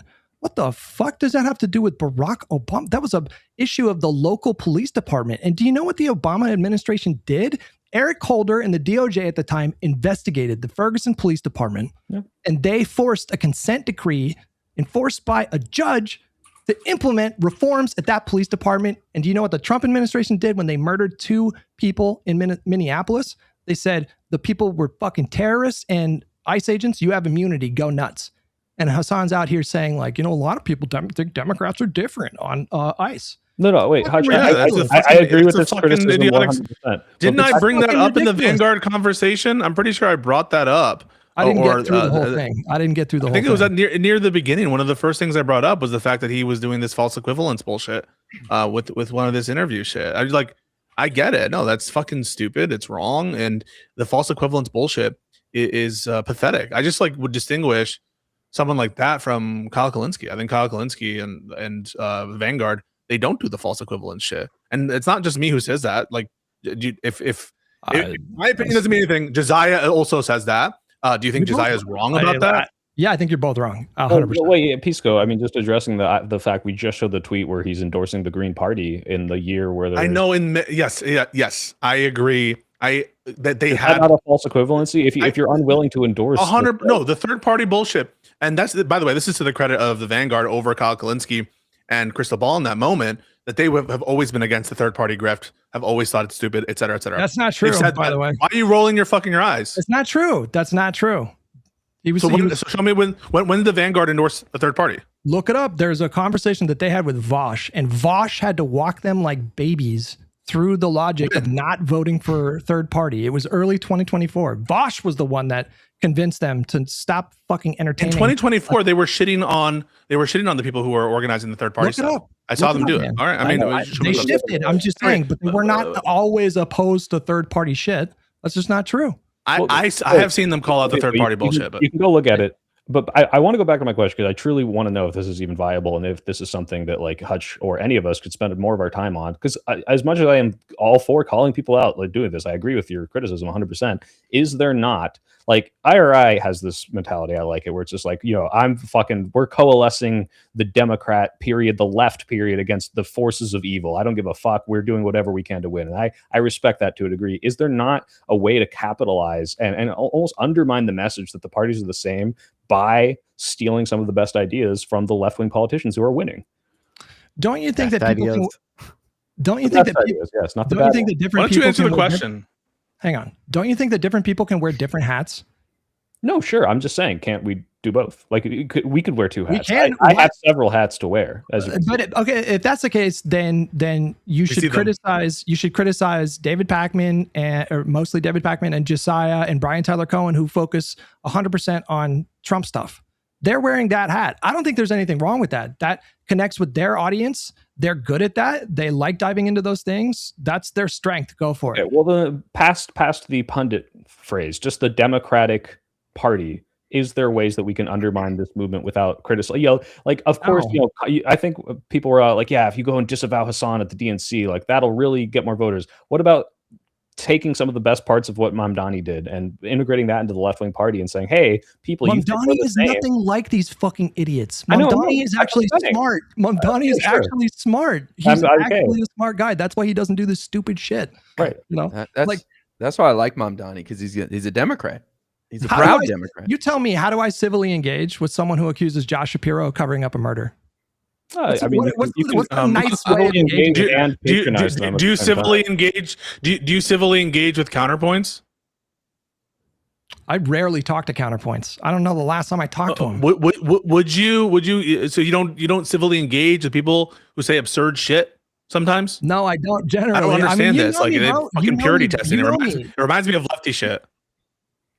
It sounds like purity testing. Like, yeah, they could be totally out to sea on the Josh Shapiro shit and on accusations. They also, in the course of our conversation, accused Kamala of engaging in a genocide. But purity testing, whether or not you want to stop Trump, not like, hey, do you have this one policy I want or not? It's not a single issue voter. If the single issue is, are you going to vote? Like, right? Like, it's the complete opposite. So I don't even understand the question. Can you repeat it one more time? Sorry. Well, you're saying it reminds you of purity testing of the left, but purity testing of the left comes from, well, I like XYZ, blah, blah, blah, but they're not for single payer. I'm not going to vote for them, which is what we're opposed to. And their Hutch's purity testing is. Oh, so what's the analog? What's the analog? Okay. So no, the purity test is, how do I even engage with someone who thinks Josh Shapiro covered up a murder? And I'm like, I don't know. How do you engage with anybody? civilly engage with someone like that soy pill I saying, civilly can't we be nice IRI to is a them? perfect example. Guess what? IRI interacts with people who say absurd shit all the time, engages with them. We engage on some of the Epstein stuff. Like there are people whose allegations on some of the Epstein stuff go way past what the evidence shows so far. And they're like, I think that it's been established that it's been a grand conspiracy and Israel's actually covering it up, blah, blah, blah. I still engage with those people, even if they have some absurd opinions. Guess what? It's called America. And so I don't understand why you couldn't. I don't understand why you couldn't civilly engage with someone who thinks Josh Shapiro covered up a murder. Actually, I don't know what the basis of that is. What if the people that you're engaging with are liars? What if they lie? What's the lie? What's the lie? I'm glad you asked. So the Vanguard, for example, in your conversation with them, they said, no, we disavow the crazies, the ones that say voted third party, like we didn't like voting for Kamala, but I get in my, I call them out all the time and my audience calls me a shill. What's the lie? What's the statement that's a lie? If you go to their Twitter feed right now, what is the first thing you see on the top of their feed? That is them retweeting Sean the Black, who is one of those guys who did that shit. What is the lie? They position I've retweeted Trump supporters before. I've retweeted Trump supporters before. In the conversation with you, they said that they disavowed the fringe crazies who did the fucking anti-electoral stuff. That's clearly not true. Not for who they are, but on those opinions, Hutch. Come on. What's the lie? You're saying, wait a second. To believe that these guys lie. Like they are What's the lie? What's the fucking lie, Hutch? Hey, identify the statement that's a lie. They do not. Like what's the statement what is the statement that is a lie, Hutch? I just told you. They said they disavowed the third party bullshit. That doesn't mean I'll never retweet someone who did that. Okay. Wait. Don't just disengage. That's some cuck shit right now. Hang on. Don't just disengage with that. I don't think these are honest actors. They have not demonstrated I'm just trying. honest actors. So you can say that they have some lies in the past. I'm not saying they've never lied. I'm just saying at this moment, you have not identified a false statement, have you? When they had the conversation, have you identified one or not? Have you identified a false statement or not? Pisco, let him respond. You can act dishonestly. You can act dishonestly. Weasel. What's the false statement? You can act dishonestly without necessarily saying something that's dishonest. Does that make sense? In the conversation you guys were having about the Taylor Lorenz article with Chorus, right? They repeated like three things that were totally debunked within one day of that story being dropped. Okay. They could have made just a tiny bit of effort to follow up on what people were. They claimed they repeated the lie that Chorus creators had to go through Chorus to schedule any interview with a politician. This was totally debunked within 24 hours. So it gets to a point where if someone is so incurious, if someone is like not willing to make the tiniest amount of effort to actually look into the things that they're covering, and all they're pushing is the same fucking narrative bullshit every day, I call that dishonesty. I don't think they're honest actors. I don't know why we would spend even a second trying to court these people. Why? I think there's a lag. Call you a raccoon? What does that mean? Yeah. Can you guys hear me? I'm just testing it. Can you guys hear me or not? We can hear you. There is a lag. You're a little discombobulated, but it's fine. Hang on, I'm gonna refresh one sec. Okay. Well, for very heated, and right now one of the parties is not here. I do want to say this. We're having the Deem on to talk about this discussion next week, so I'm sure we'll get more into it, and it'll get even more loud and crazy and annoying. And is it better? Testing 1, 2, 3. And you're back. And Vadim and Ogre Boy's coming on. Ogre Boy's coming on Live and Learn. And Vadim wants it to be it's gonna be awesome. What a great show. You guys should sub to the channel. Oh my god. But here, let's hear from our guest. What are your thoughts on this back and forth non-fun? Listen, I think this is why I like talking about policy, okay? Because I think you can discount a lot of the sort of both parties are the same and like the weird narrative shit, especially if it is true these people like just never look into stuff. Like if you can convince them that like single payer healthcare might not be like super great, that like some of these policies are just like kind of cringe, I think you can make them a lot more comfortable voting for Democrats. And I don't know if it's easier to convince them that these policies are bad than it is to like convince them to vote for Democrats because of the threat of Trump or whatever. But I think you need to be neolib pilled, Hutch, and I need to go in on Ogre Boy about the elasticity of investment to pharmaceutical companies' revenue. Well, I want to bring up real quick. I do have to say, because the super chat has become elucidated to me with the horizon effect, the trolley problems. It's this idea that right now we were just presented with a dichotomy: either Hutch does this or not, or either Hutch goes super hard against them or not. And the horizon effect is in artificial intelligence. There's so many variables for it to look through, and so it can only narrow this down to like a very small sector and then look through these, where if you keep trolley probleming and narrowing everything down, you get super tunnel visioned on these are the only two options. And non-fond just came in and said, well, what if we have this like policy solution that actually convinces people to come over with, and so like, yeah, you can shit on them, but you can also do this, and both of these things are going to be aiding and growing our party and getting votes. So yeah, but these people are not serious about policy. Let's just be clear. Like, if you ask them, what would you have done in response to, let's say, like the massive influx at the border? Like, put yourself in Biden's shoes. Like, what is your policy solution to that? I shit you not. Every time I've asked that question, I've asked this question so many times. They say like Cinemarxism, for example. He's this like Twitch leftist. I had a conversation with him and I asked him, like, how do you like vet people coming into the country? Because you got to do that, right? He said his solution was to get rid of all border patrol. He's a prison abolitionist and a police abolitionist. He said, get rid of all CBP, get rid of all ICE. And what you do instead is you send a bunch of lawyers to go physically stand at the border. And then I guess migrants stand in a single file line, and then you just hand them papers and then they come into the country. That was literally what he said. But those are policy positions. They're just not serious about getting it accomplished, because it's obviously way too absurd to actually do it. Like, it's the same stuff with like the ACA and stuff. Like they have a policy position on healthcare. It's just that they don't have any mechanism. They don't have any like serious thoughts about like how to actually do what they want, or like what the constraints were at the time, like when the ACA was passed, right? But they still have policy positions that you could convince them are stupid.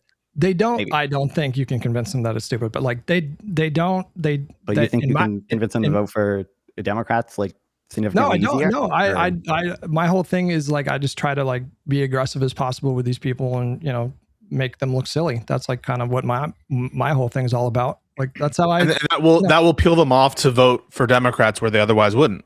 Not them, but like hopefully people that watch them. In the audience. I get emails from people all the time from like saying they used to watch this or that person, and so I'm doing. Well, I mean, listen, I got 6 emails that says Hutch was too aggressive. I'm a Hassan fanboy now. I'm not watching Hassan.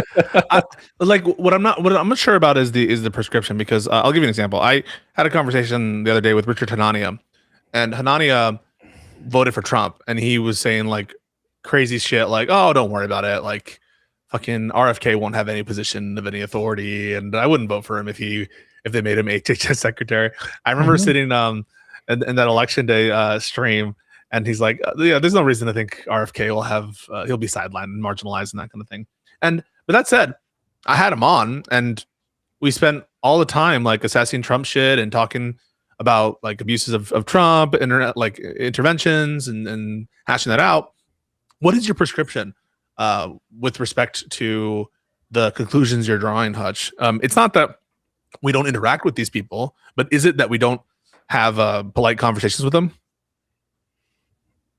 It depends. Like, if your whole thing is constant Democratic Party, fuck the Democrats flowchart bullshit, and that's all you do, then I think the best thing to do in that spot for me, and I'm not saying everybody has to do that, but for me, is to match that energy and to just really, I personally think that the flowchart shit is nuts. Like, I think it's so thought terminating. I think it's so fucking stupid.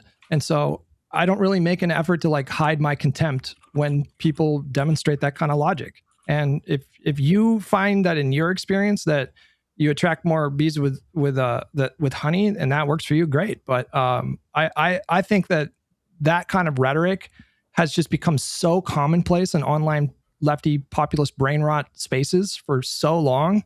And I think there needs to be more people pushing back again. I'm not saying you have to, but I think there needs to be more pushback against it, because I think it has done a lot of harm. I think like the 2016 Democratic primaries, that event alone, and if you watch the Ryan Getty video, he gets into this, but like I've been saying this for years, like that event alone, I think has done so much damage. in terms of the discourse. So The much damage. primary? Yeah, the idea that Bernie Sanders was like robbed of the nomination in both 2016 and 2020, I think is really damaging. And I don't like people that spread that lie. I think it's destructive. I think it's harmful. I think people lose faith. They literally think the system is completely rigged against them, and it's because they don't ever stop and ask themselves, why did we lose that election? You know, why don't we do better with black voters? They don't ask that question. They're just like, it's just fucking rigged. Katie Porter, Cory Bush, Jamal Bowman, you know, like down the line. That's their whole thing. They will never win. They will never lose a primary and then come after the fact and say, here's where I think our campaign like didn't, you know, It's just like, oh, it was just robbed. They think that the Democratic Party, they think that the moderate wing, the establishment wing should hand them power. Like they just want to skip the step of convincing voters. And they think they should, like, they think that Pete and Amy, who were ideologically opposed to Bernie Sanders, they don't agree with his ideal governance. They thought Biden would have been a better candidate and a better president. But they think that Pete and Amy should have stayed in the race to artificially juice Bernie's numbers to like help him on Super Tuesday. How do you explain that? Like, what world do you live in? Do you think that the moderates are just going to give you power? No, convince voters. That's how you take the power. That's how you got to do it, right? Is that a descriptive claim or a prescriptive claim? You're saying the way to get to power is X, Y, Z. The way if they want to control, or are you coming some kind of normative assessment there? The way if the Bernie populist wing of the party is ever going to be in the driver's seat of the party, it's going to be after they convince enough voters to give them enough seats to have a majority in the party, and then they can have more influence to elect a House Speaker. They can have more influence to decide who is in the Democratic leadership, but they don't do that. They never do that. Again, I just think that they're talking past each other. Like in that context, their claim is one that they were cheated out of whatever, and I don't agree with that claim, especially not in 2020 for reasons. But you just saying, well, the way you win power is X, Y, Z doesn't seem responsive to the claim of we were fucked and cheated out of it. It just seems to be like talking about some sort of descriptive of how one gets power, as opposed to whether or not what was done in a given context is like somehow intolerable or bad. Well, the claim is just not. Yeah, I understand what you're saying, but the claim is just not true. The idea that it was rigged. I mean, Hillary Clinton got 3 million more votes, and no, their claim is it's unfair, and you need to come with a claim it's not unfair because, and not just the way you get power is X, Y, Z. It's one is a normative kind of like back and forth. It's not unfair versus it is fair, and the other is, well, this is descriptively how one gets power. I feel like you're just not responding to them. I agree with you on 2020, especially. Fair, unfair. I really don't give a flying fuck about like any of like those kind of descriptors. It's just the truth that if the progressive populist wing is to ever be in a position where they're the leadership of the party, it will be because they convinced voters and not because Pete and Amy didn't deliberately stay in the race to essentially hand it to Bernie.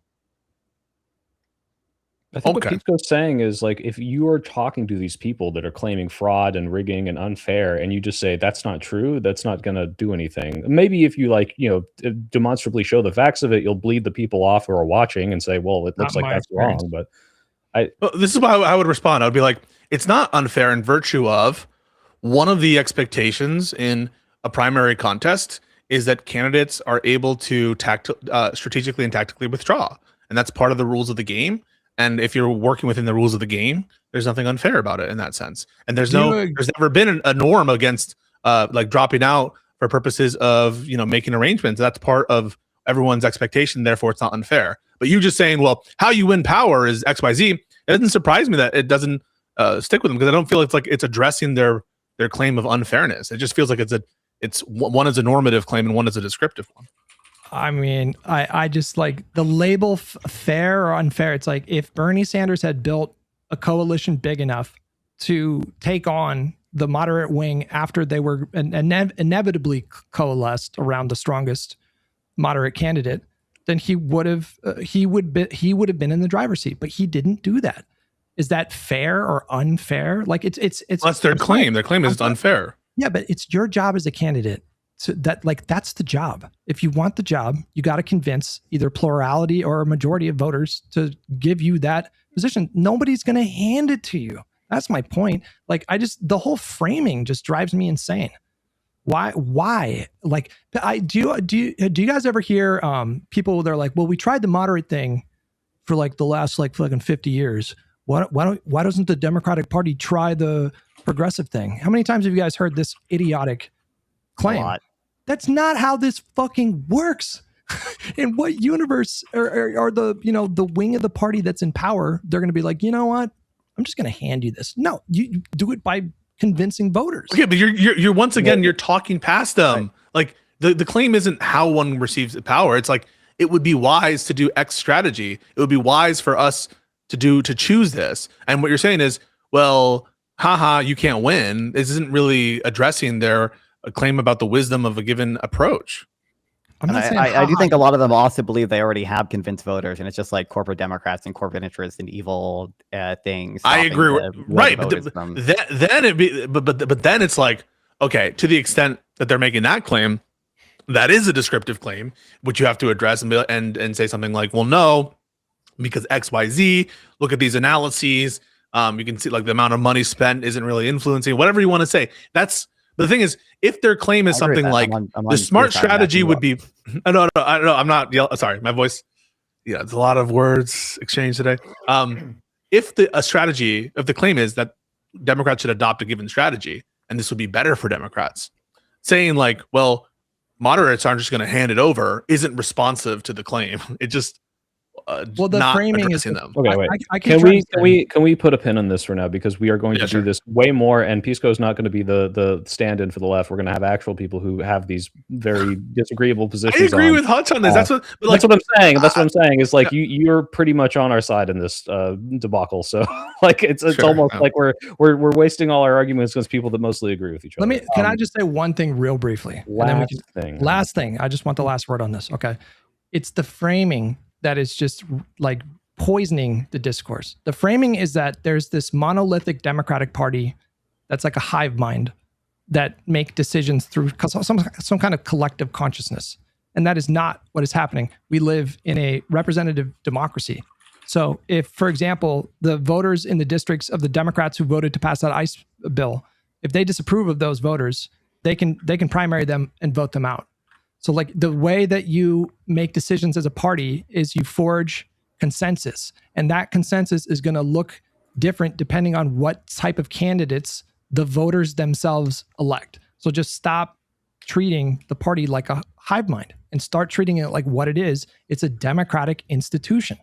Well, that's it. I'm sorry. I'm going to say the last thing now, and I want you to think about this for next week, because ultimately it sounds like at the end you're saying it's their responsibility to earn the votes, and I feel like that's what they're going to fire back at you when they don't vote for the general. But don't respond to that yet. Oh shit! Oh shit! To be honest, I didn't follow that. I'm sorry. Well, you're saying, hey, like Bernie didn't win because he didn't get the votes. I agree with this, but it's like, okay, well, isn't it Kamala's duty to earn the vote of the progressives who feel like they're just? And so it's her fault. It is. I mean, sure, but like those voters who decided to not vote for Kamala, they made that decision. They are responsible for their decision. Kamala didn't force them to not vote for her. They chose that. Do you give Kamala responsibility for not winning? It's not another Kamala failed to build a winning coalition. There's no doubt about that. Kamala failed to build a winning coalition. We have a whole show for this. Okay, all right. Do we talk about Greenland for like 10 seconds? I'm sure Non-Fon Yes, we should. I want to hear Non-Fon's opinion on Greenland. Right, and just to recap, Greenland. All right, Trump threatens and says that Greenland's a necessity. There's nothing that can happen other than them capitulating to us. Completely threaten all these tariffs and potentially troops on the ground, tank all the markets, and then declare victory when we get back to the same place, which is they said we could put bases there. Did I get that right? Does anyone have any contentions with that recap of what happened? No, that's classic Trump strategy. That's the foreign policy. I like that. Like I'm honestly not surprised. Like a lot of his trade deals are like kind of scaled down versions of that. Like, he'll announce some insane shit. He did it with Colombia, announcing like some insane 50% tariffs on Colombia early on for like literally no concession, just because him announcing that he got a deal can get like headlines. It is not that surprising to me. There's a little part of me that's upset that we didn't get some type of deal that like would have given Greenland like citizens like a lump sum of money or whatever, because that would have been a good natural experiment. That would have been a good like 500K each too. Talk about a UBI. That's crazy. Exactly. Yeah. Wait, was it in exchange for Greenland? No, in exchange for Greenland, he was like, let's pay every citizen and they become Americans. But you know what would have happened is he would have, put a bunch of military stuff there and he'd been like, well, each Jericho missile is worth this much money and we're paying you in protection, right? Like that's what would have happened eventually. That's exactly what would have happened. And because think about his healthcare plan. Then, speaking of healthcare and speaking about Affordable Care Act and single parent and all that stuff, Trump's plan that he announced, I think, was it $2,000 per person to spend on health insurance a year, which is vastly below what people usually spend. So I don't think you can trust it. But non-fun in general, you would be okay with a consensual acquisition of Greenland, right? I don't have a principled objection that wouldn't it be cool? Sufficient. So I think Greenland is like a resource, probably more of a resource drain than it's worth. From my understanding, they get a lot of money and subsidies already from the Danish government. Yeah, but it's like civilization. It costs a lot to build up the city a little bit, but eventually when you tech up, it's got the resources you need for those. Well, I mean, Alaska's still a net drain on our treasury, right? So so you give up Alaska? You think it was Seward's folly? You think it was Seward's folly? You believe that? Wait, Pisco, I mean, I know this is a little bit of a meme, but the idea is the minerals and natural resources in Greenland will be not so difficult and expensive to mine once global warming happens and melts a lot of the ice. This is a It's a little cynical. I grant you it's a little cynical, and obviously I disagree with the policy to the extent that it's unconsensual. But I don't have a problem with acquisitions. I think that we should expand the franchise in America first. So I would be against any acquisition before we have Puerto Rico and DC full franchise for these individuals. But in general, I don't have a problem with acquisitions. I just think that what Trump is doing is threatening the NATO alliance, and it's obviously insane, and it's fucking over our allies and friends and raising tensions needlessly. But yeah, no. Speaking of which, should we show the letter he sent? It is the most unhinged thing I've ever seen in my life. Yeah, I know we always say this, but I was genuinely surprised by this. This was I cannot this is fine for a Trump tweet, but let me find this. What was the guy's name? The leader's Jonas. I don't know how to pronounce his last name. Is it just Store? Jonas Store? Yeah. I don't know the fucking Danish. I just say while you're looking that up, this was a huge L for Trump. He got lucky that this shooting happened over the weekend because everybody should be talking about this. This motherfucker said we must have Greenland. There is no way our national security can survive without it. Then he said they need to sell it to us. And then he proposed the tariffs and he just backed down. I don't know what they did. They must have had an envelope with Epstein Island photos and him banging kids or something, because he completely changed his tune. He didn't even have a plan. He didn't know what happened. He said, we have concepts of a plan that'll come out soon. So he's loves revealing big things. And so he had no idea what even happened. So I don't know what went in that room, but those Europeans fucked him up. Yeah. We need more of that. I've got the text letter here. Dear Jonas, considering your country decided not to give me the Nobel Peace Prize for having stopped 8 wars plus, I no longer feel an obligation to think purely of peace, although it will always be predominant, but can now think about what is good and proper for the United States of America. Denmark cannot protect that land from Russia or China. And why do they have a right of ownership anyway? There are no written documents. It's only that a boat landed there hundreds of years ago, but we had boats landing there also. I have done more for NATO than any other person since its founding. Oh my God. That sentence triggered the fuck out of me. And now NATO should do something for you, the United States. The world is not secure unless we have complete and total control of Greenland. Thank you, President TJ Day. It's so unhinged. Not what he wanted. He got everything he wanted. I challenge you to say otherwise. Totally got it all. Yeah. Can I just say one thing to establish peace? I got a text from my mom. She watched tonight and she said, good night, familia. Me voy a camita, which means I'm going to bed. A ver los Celtics, which means to watch the Celtics and listen to a podcast. Pisco is fighting with Hutch. Chill, everybody. Everybody chill. Besos. So she's sending her love. Espero que tenga buena noche. Oh, that's so Aw. cute.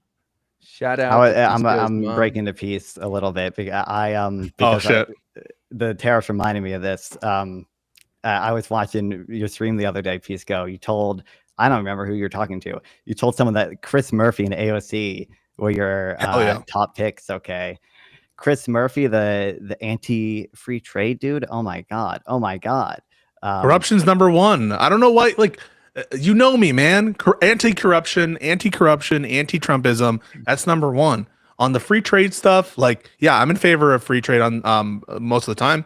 That's where I'm at. I'm not interested in policies that are gonna fuck us over, but I'm willing to tolerate some policy. First of all, I think that it's useful to have some tariffs in some industries for some domestic security purposes, etc. Some domestic production goals. I don't think that they should be like what Trump is doing.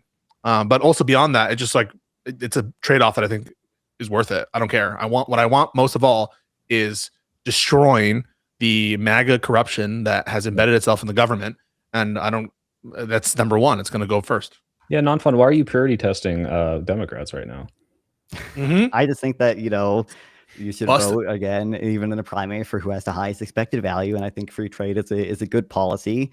And insofar as other Democrats offer the same or similar anti-corruption stances, which I think many of them do, unless Chris Murphy has done some unhinged shit that I don't know about, being anti-free trade, at least to some extent, he's not like entirely anti-free trade or anything, not like Trump, like that. You should vote for. If he's the best U.S. senator, I will die for Chris Murphy. I will die for Chris Murphy. Non-fun, would you vote for AOC in the general election?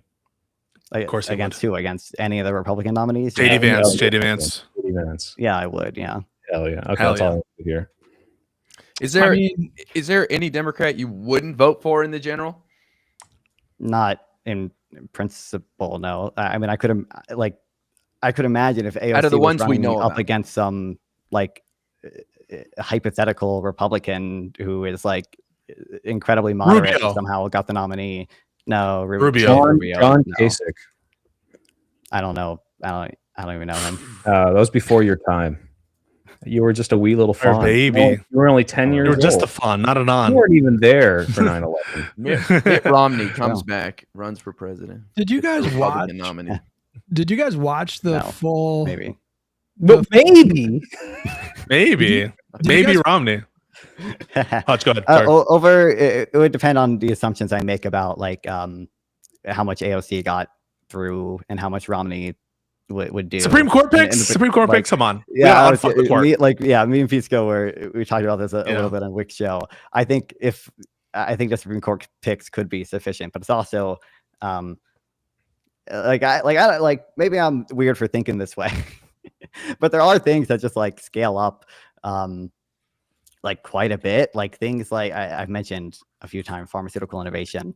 Like I think doing single payer healthcare, like unironically, like would be like if it led to reduced pharmaceutical innovation, which I think it would, like that's like millions of like life years lost per year. Well, can't the government just fund? Yeah, go for it. Well, just from a totally stupid perspective, I have no idea what I'm talking about, but like Europe has done pretty well with innovation of therapeutics recently. I mean, what's the argument against? How does that factor into your argument? So if you look at especially the novel drugs and like the specialty drug spending, a lot more of that happens in the US, and even for companies that are founded in Europe and like use European investor money, a lot of them are, still in the US market. In fact, like drugs made in Europe will get approved in the US first. Part of the reason we spend so much on drugs is because like, if you look at 2025, it's like 70% of the novel drugs and new fancy drugs were approved in the US before any other country. And that's a pretty consistent trend. But is the life years of those fancy drugs, is that more than we would get from single payer and everyone being able to have consistent and good effective healthcare? Probably, yeah. I mean, so it might depend a little bit on what assumptions you make. But I pressed you on this before, but like if I'm for giving everyone healthcare or letting old people live from 80 to 120, I say fuck those old people. I don't give a shit. But I swear we hear so it's just in principle though. So Pale, like there would be a number of people where like you could let die in order to give 20 extra years to a bunch of old people, right? Like there could be a scale at which that is worth it. That Stacy woman. Come on, so she so had Phil, you would the- let one child die, okay, for I a don't think so. million, over a million, 300 They're already million. old. They're already what is the utility of being 80? That's what my what's the expected A utility lot of of an a lot of 80-year-old? them are happy, bro. Nah. I want that Star I mean, Trek you could universe raise where the when you get retirement to age if retirement you wanted to age, do that because and make there's them not enough work. resources, we just put them in the big suicide booth, and then you civilization keeps on churning. All right, I'm anti-old people. That's my political message. That's my winning political platform. And Old that's- people suck. The people who vote the most. Good shit. Hutch, what were you gonna say before?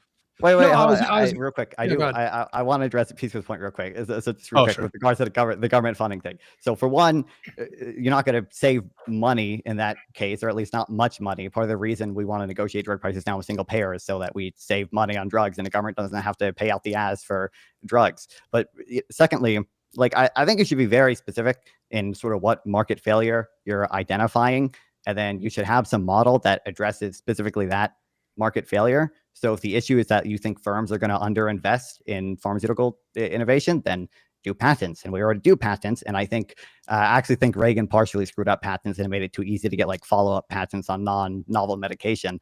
But patents address that issue, I think, way better than like a government-run system. But how does single payer get rid of like the pharmaceutical industry? You could have single payer with the private pharmaceutical industry.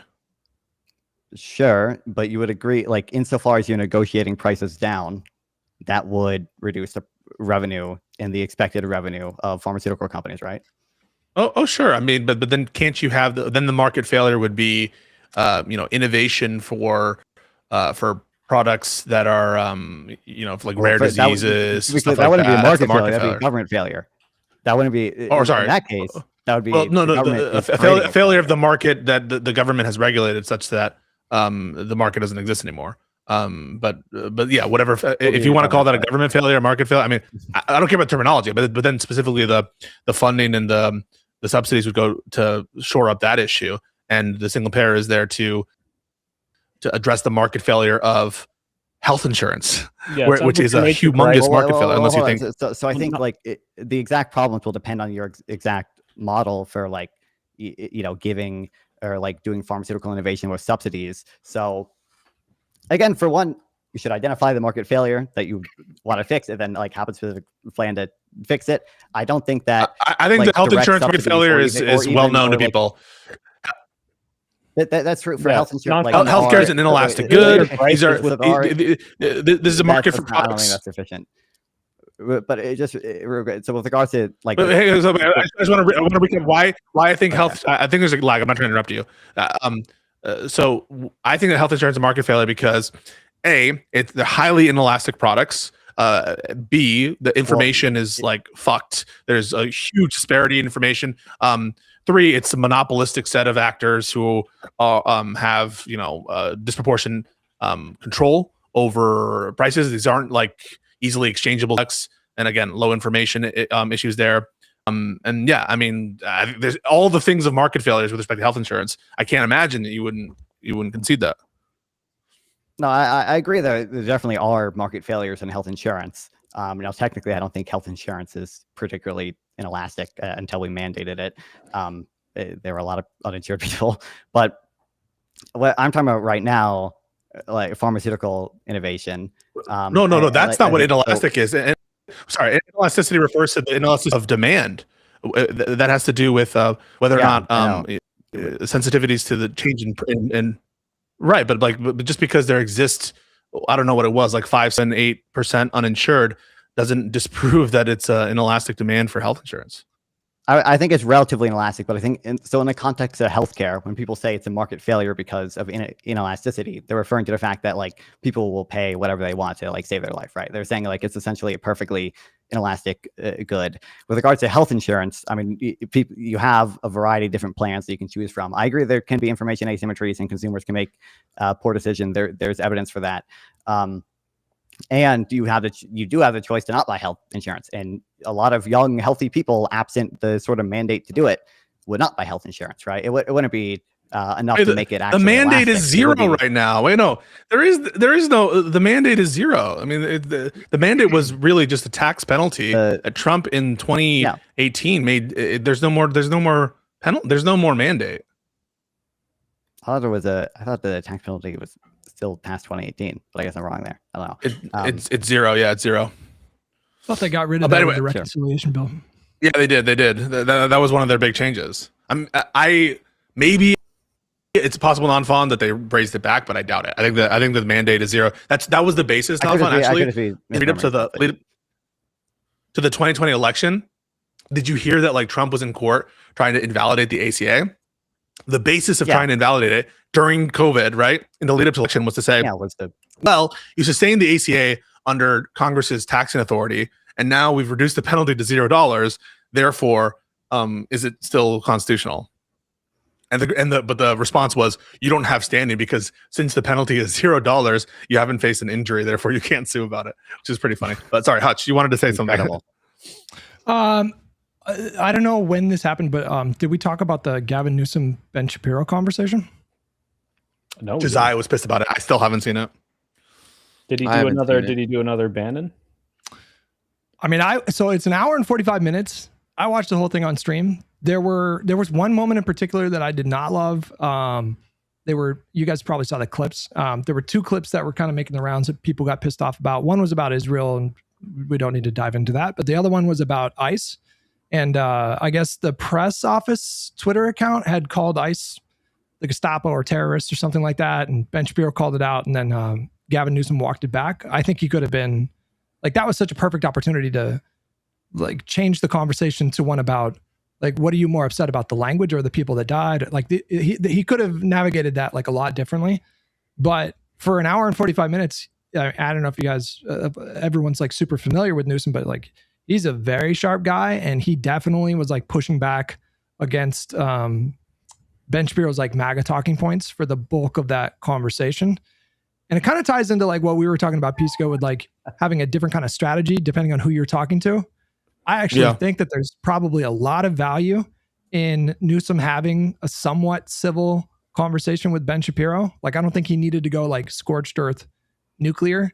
You know, that said, I do think he could have pushed back a little bit more on that one, but I saw those two clips making the rounds and everybody getting really pissed off about those two clips. And it was apparent to me that Josiah was livid. Well, it seems like I agree with him on one front, but like, I don't know what he said about the Israel thing, but like, it was apparent to me that very few people actually watch. I mean, it's a long, hour and 45 minutes, but a lot of people did not seem to watch that entire exchange.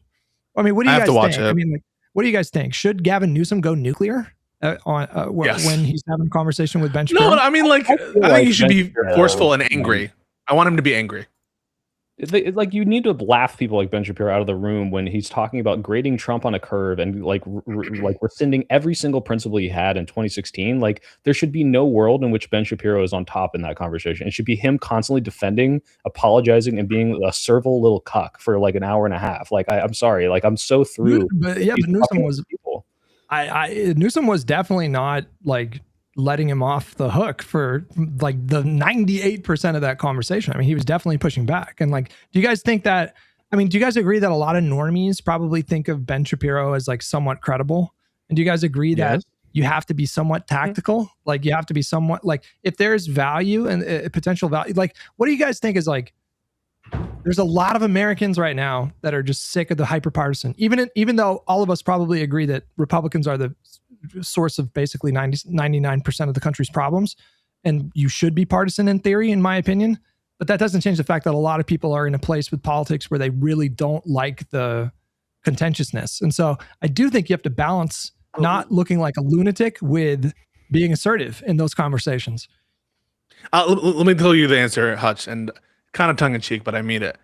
I want him to be meaner with Ben Shapiro than you think he should be mean with Hassan.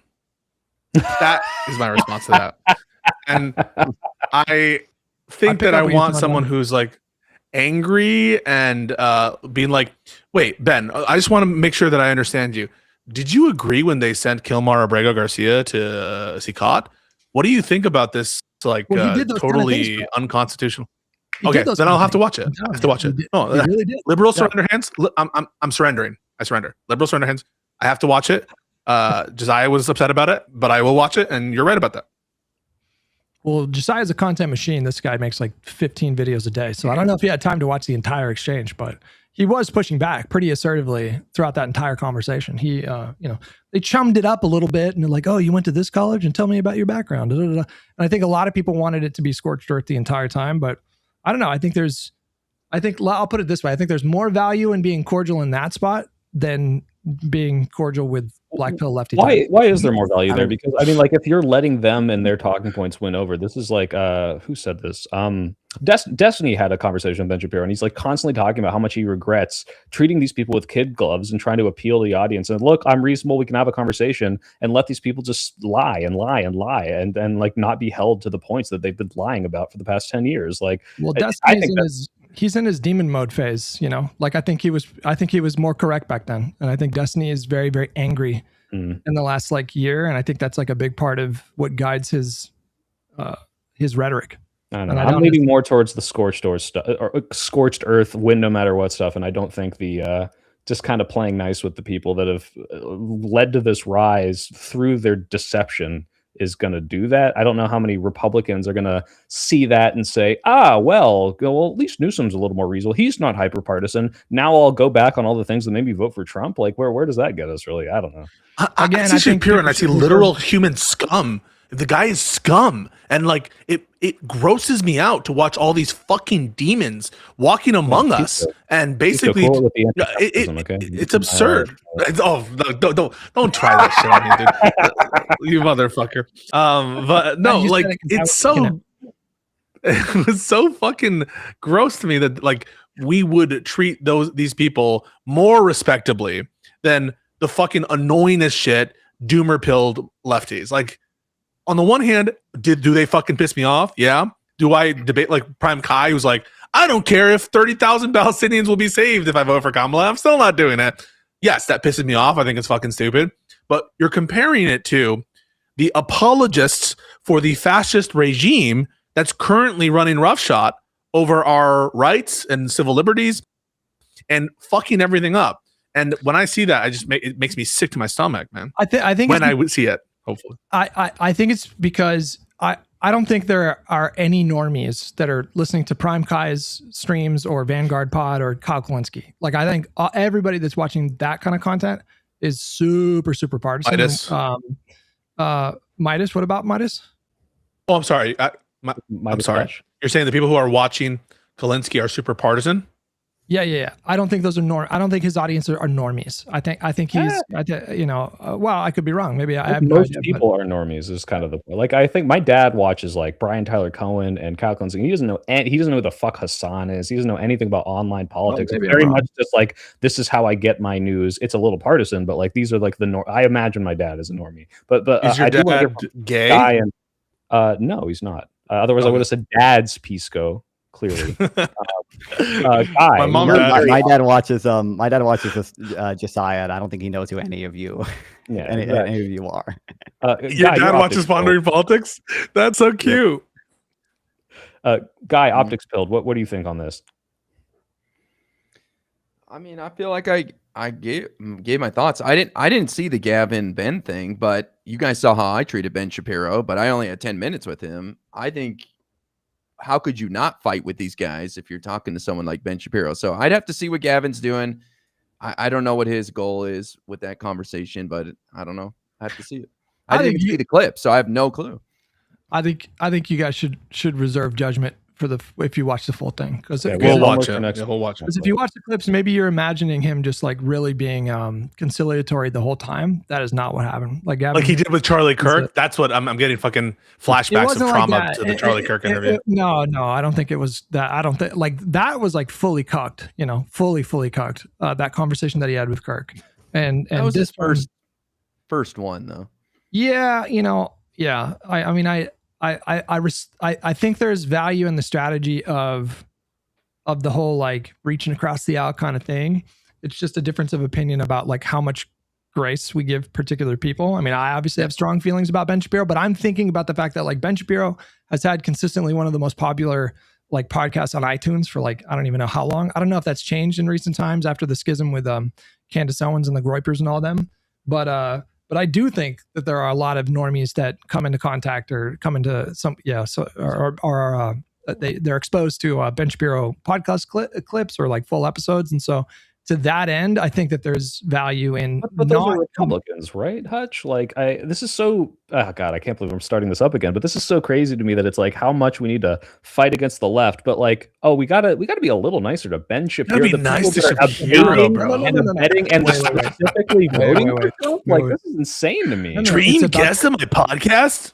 Sorry, it's about the normies. You guys know that I have been consistently all about like we need to like nobody on this panel would disagree, right? That the Democratic Party brand or left-wing politics as a brand in this country has turned off a lot of normies in recent years, right? Sure, like, does anybody disagree with that?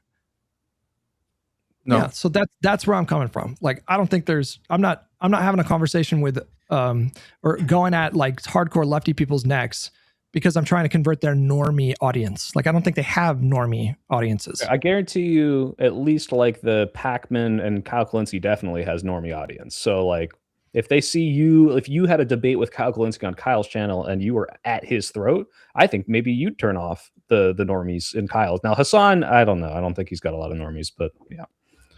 Josiah's predominating audience is like 55-year-old women in suburbia. It's a very different audience than the ones that we have. About that, yeah. Hell yeah. They don't watch any of his live streams. They only know how to turn on to. Yeah.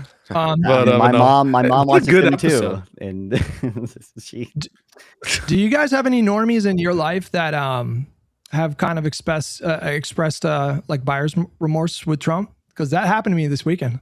I had a normie family member who voted for Donald Trump tell me that they regretted their vote and they hoped they wished that he hadn't won because of everything that was happening in Minneapolis. And so I have to think there's like a lot of that going on right now.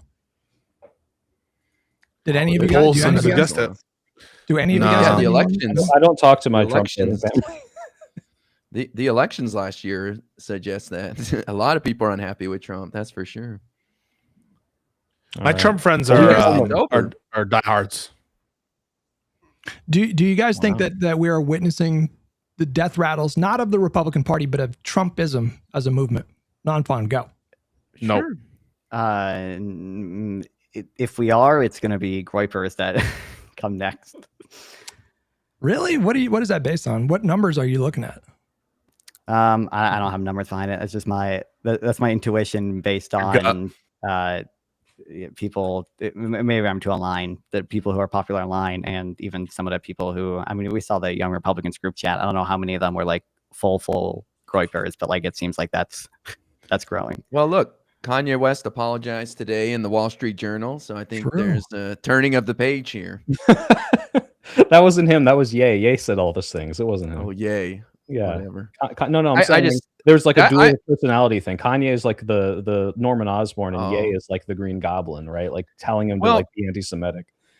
I mean, I say it in jest, but I think it actually does show you that like it's not catching on, and that stuff is not going to carry people very far. I think that bleeds into our politics too. The Nick Fuenteses of the world, their stars are fading and they will fall. I think the right are too intimidated by the Groypers. I look at one metric in particular, and that is what percentage of America don't approve of interracial marriage. I think that's probably like the most useful metric to figure out, like, okay, who are the actual like Groypers? Well, the Groypers are in interracial marriage. A lot of them are, at least. Like they're hypocritical, but like they marry like Latina women and Asian women, and then they're like, well, this one's the okay one, but I'm sure they'd still. Yeah, but they still say it's not okay. There was that one Christian nationalist 2 weeks ago. He wrote an essay about interracial marriage not being ideal. Yeah, he's like, my wife is not ideal. That was insane. Yeah, it's harder for her to assimilate to his culture. That's fucking insane. But like, he still opposes interracial marriage, and that number is 3%. So I don't think the Groypers are the future of the Republican Party, and if they are, I think it's going to lead to like Obama numbers. I have a different metric for the influence of Groyper stuff. And that's the amount of grinder outages at conservative conferences. And the more that number goes up, the more I'm getting doom-pilled. Is that real, Pisco? I don't know if I've ever seen like a real metric on this. I feel like everyone, some People big say account it. will just say it every time there's like a thing, a gathering of Republicans, and then it gets retweeted. But I don't know if it's true because I don't have Grindr. Just say grinder outage. Yeah, maybe I got to bring Grinder next time I go to AmFest and just check if it's working. You know, just for science. This is a joke. Just as a Like, joke. All Fuck, I might right, follow through. we're a little over, guys. Any last words? Otherwise, if not, last words. No. I love Pisco. Pisco's my boy. I love Hutch, dude. Hutch is Pisco's my boy. Well, I love all of you so much, and I love black women. Non-fun. Where can people find you? Yeah, non-fun on YouTube, non-fun 420, Twitch, kicking Twitter. I will say, okay, I saw people shitting on my healthcare takes. Okay, you can join my Discord server. I'm open to conversations on it. If people want to discuss that, I'm open to going into the ex post hold up problems with pharmaceutical innovation that's being directly subsidized, and the fact that like private pharmaceutical R&D is like it's I don't think it's 5x, it's 2x like the entire NIH budget. But I'll be on a Gibbs panel later this week. He hasn't said when yet, but about the Trump economy. I'll probably be at the UFA tour February 4th, and I'll do an IRL stream there. Not affiliated with UFA, to be clear, but I go there to hang out when they're close to me. You're a UFA orbiter, you might say. I am a UFA orbiter. Okay. Hutch, what's going on this week? Just covering politics. Same time. Stream starts at 8:30 a.m. Pacific, 11:30 a.m. Eastern on YouTube and Twitch. It's just Hutch on both. All right, Guy. Non-fun. I appreciate you sharing your thoughts on the R&D concern. I'm going to look into that. We had a guest, Stacy, who was trans, who said she was concerned that Republicans can take over the system and that trans people will be screwed in the future. So some interesting opinions to consider with Medicare for all. I still think the greater good will surpass any concerns and lead to a smarter, healthier population that can innovate or whatever. I wish we had a show last week because I finally had something to plug. I had Dan Goldman, representative from New York, on my stream. And we talked about Epstein files. He was a former. Thank you. I appreciate it, Pisco. He was an assistant U.S. attorney at the Southern District of New York for 10 years. So his perspective on some of this stuff, like the Minneapolis shooting and the Epstein files, was very interesting. So if you guys are curious, you can see it on my YouTube page. And I'm trying to set up some more talks like that. You guys inspire me. I always come here. I'm like, I'm just debating complete morons every day on TikTok, but I'll continue doing that. And hopefully I'll have some more interviews and debates. You're on the front lines, Guy. We appreciate it. Not everyone can tolerate that. Oh, by the way, I got my second clip on live stream fail. I'm at the top of live stream fail right now for a debate clip. Yeah. What for? Fuck yeah. Some guy was saying that the Alex Preddy guy was, a terrorist shooting to kill, and just all the crazy shit they say. And I said, "Oh, you got reported for misinformation," which happens on TikTok. The timing was just perfect. Wait, actually, this is a minute long. I want to watch it. Let's watch. That's great. Yeah, go for it. We don't get enough like in our lives. I don't know if you want to show it. No, it's fine. A minute 30 seconds. No, let's do it. Look, we have so much Pisco Hutch arguing, and you and me just we're like, my parents are hurting each other, and you know what? Let's get a little Guy clip in our life, all right? It's definitely. I'm not sure what I said to Hutch. Can you guys hear the audio? People's mouth like you. Yeah. Mm-hmm. Is there a wonder we have crap going on in this country, like Minneapolis Let's talk about that. On and on and on. You say I'm lying and I'm spewing misinformation. The Trump administration, Stephen Miller, said that Alex Preddy, the guy that was unalived by ICE agents, that domestic terrorist, that he's a domestic terrorist and that he was an assassin there to commit maximum carnage. Do you think that's what he was there to do? Assassinate people? Of course, he was. Why didn't he stay at home? He was there to disrupt. There's no question. No, he wasn't. He was there to observe and film, which is what he was doing. We saw that on camera. Mm-hmm. Can a man not bring a weapon to a protest? Does we not have Second Amendment rights? Of course. So then why did he end up losing? But you cannot pull a weapon on federal agents. He didn't pull it. Yes, he did. No, yes, he did. They pushed him to the ground. The only thing in his hand was a cell phone. They grabbed his weapon. He didn't even pull it on them. He didn't brandish it. Nothing. Yeah. See, this is. I think we've identified the problem. Where do you get your news from? How do you find out what's going on in the world? Where do you go? CNN. You go to CNN? Lol, he's Yes. trolling Then you you. would've Everything they say is a lie. Yep. Okay, so why would you go watch a So news I go source that lies to you? exactly the opposite.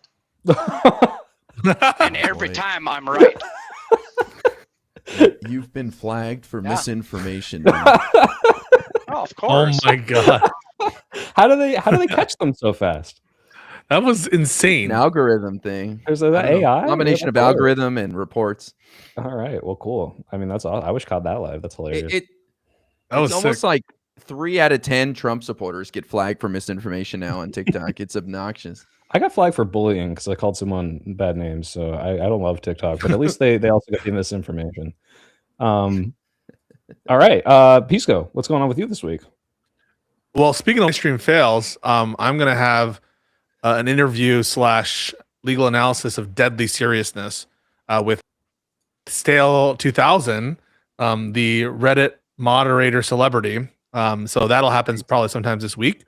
Don't ask me why, but reached out and we'll be having a talk about some things, I'm sure. And then separate from that, Reddit more mod discussions, What's a Reddit mod more- celebrity? What does more that mean, debates Pisco? happening. Well, he needs to be treated like a celebrity.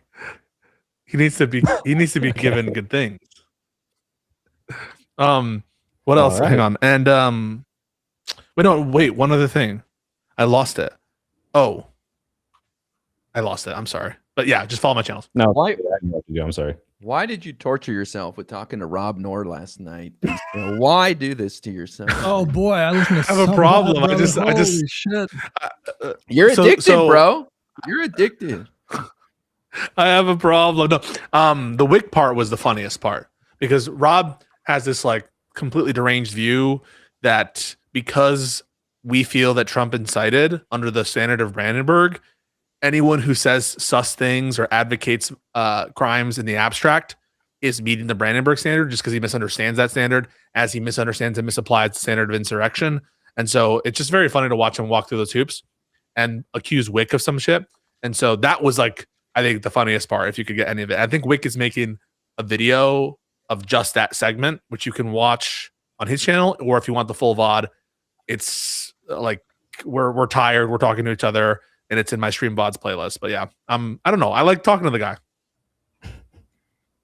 He doesn't deserve you, bro. You're too nice. He's such a prick. I don't know if he was last night, but in general, he's That's such what a everyone prick. says. I'm too nice to Rob Knorr. I'm too nice to the Vanguard. I'm too nice to Richard Hanani. I'm too nice to No, Counterpoints. It's not. Why don't It's not that you're too nice. It's that some of these people are rude to you, man. you know what? I let it. It's water off a duck's back. The only rudeness that I take issue with is Hutch. He has the double. He has the double. I'm joking. I love Hutch. All right, cool. Well, check them out. And do you still need your 1,000 TikTok followers? You got it already. Oh shit! I think I'm close. Yeah, follow me on TikTok. Peaceful Liddy. All Pisco on TikTok. I think I'm doing a Wick panel Thursday. Which yeah, that's it on my end. But thanks for tuning in, guys. It's been great. We love you, non-fawn. We love each other. We love Black women. This is Live and Learn. Next week, more contentious because we got the Demon Ogre Boy on. So check it out. That'll be fun. Oh Yikes! my Stay God. cool.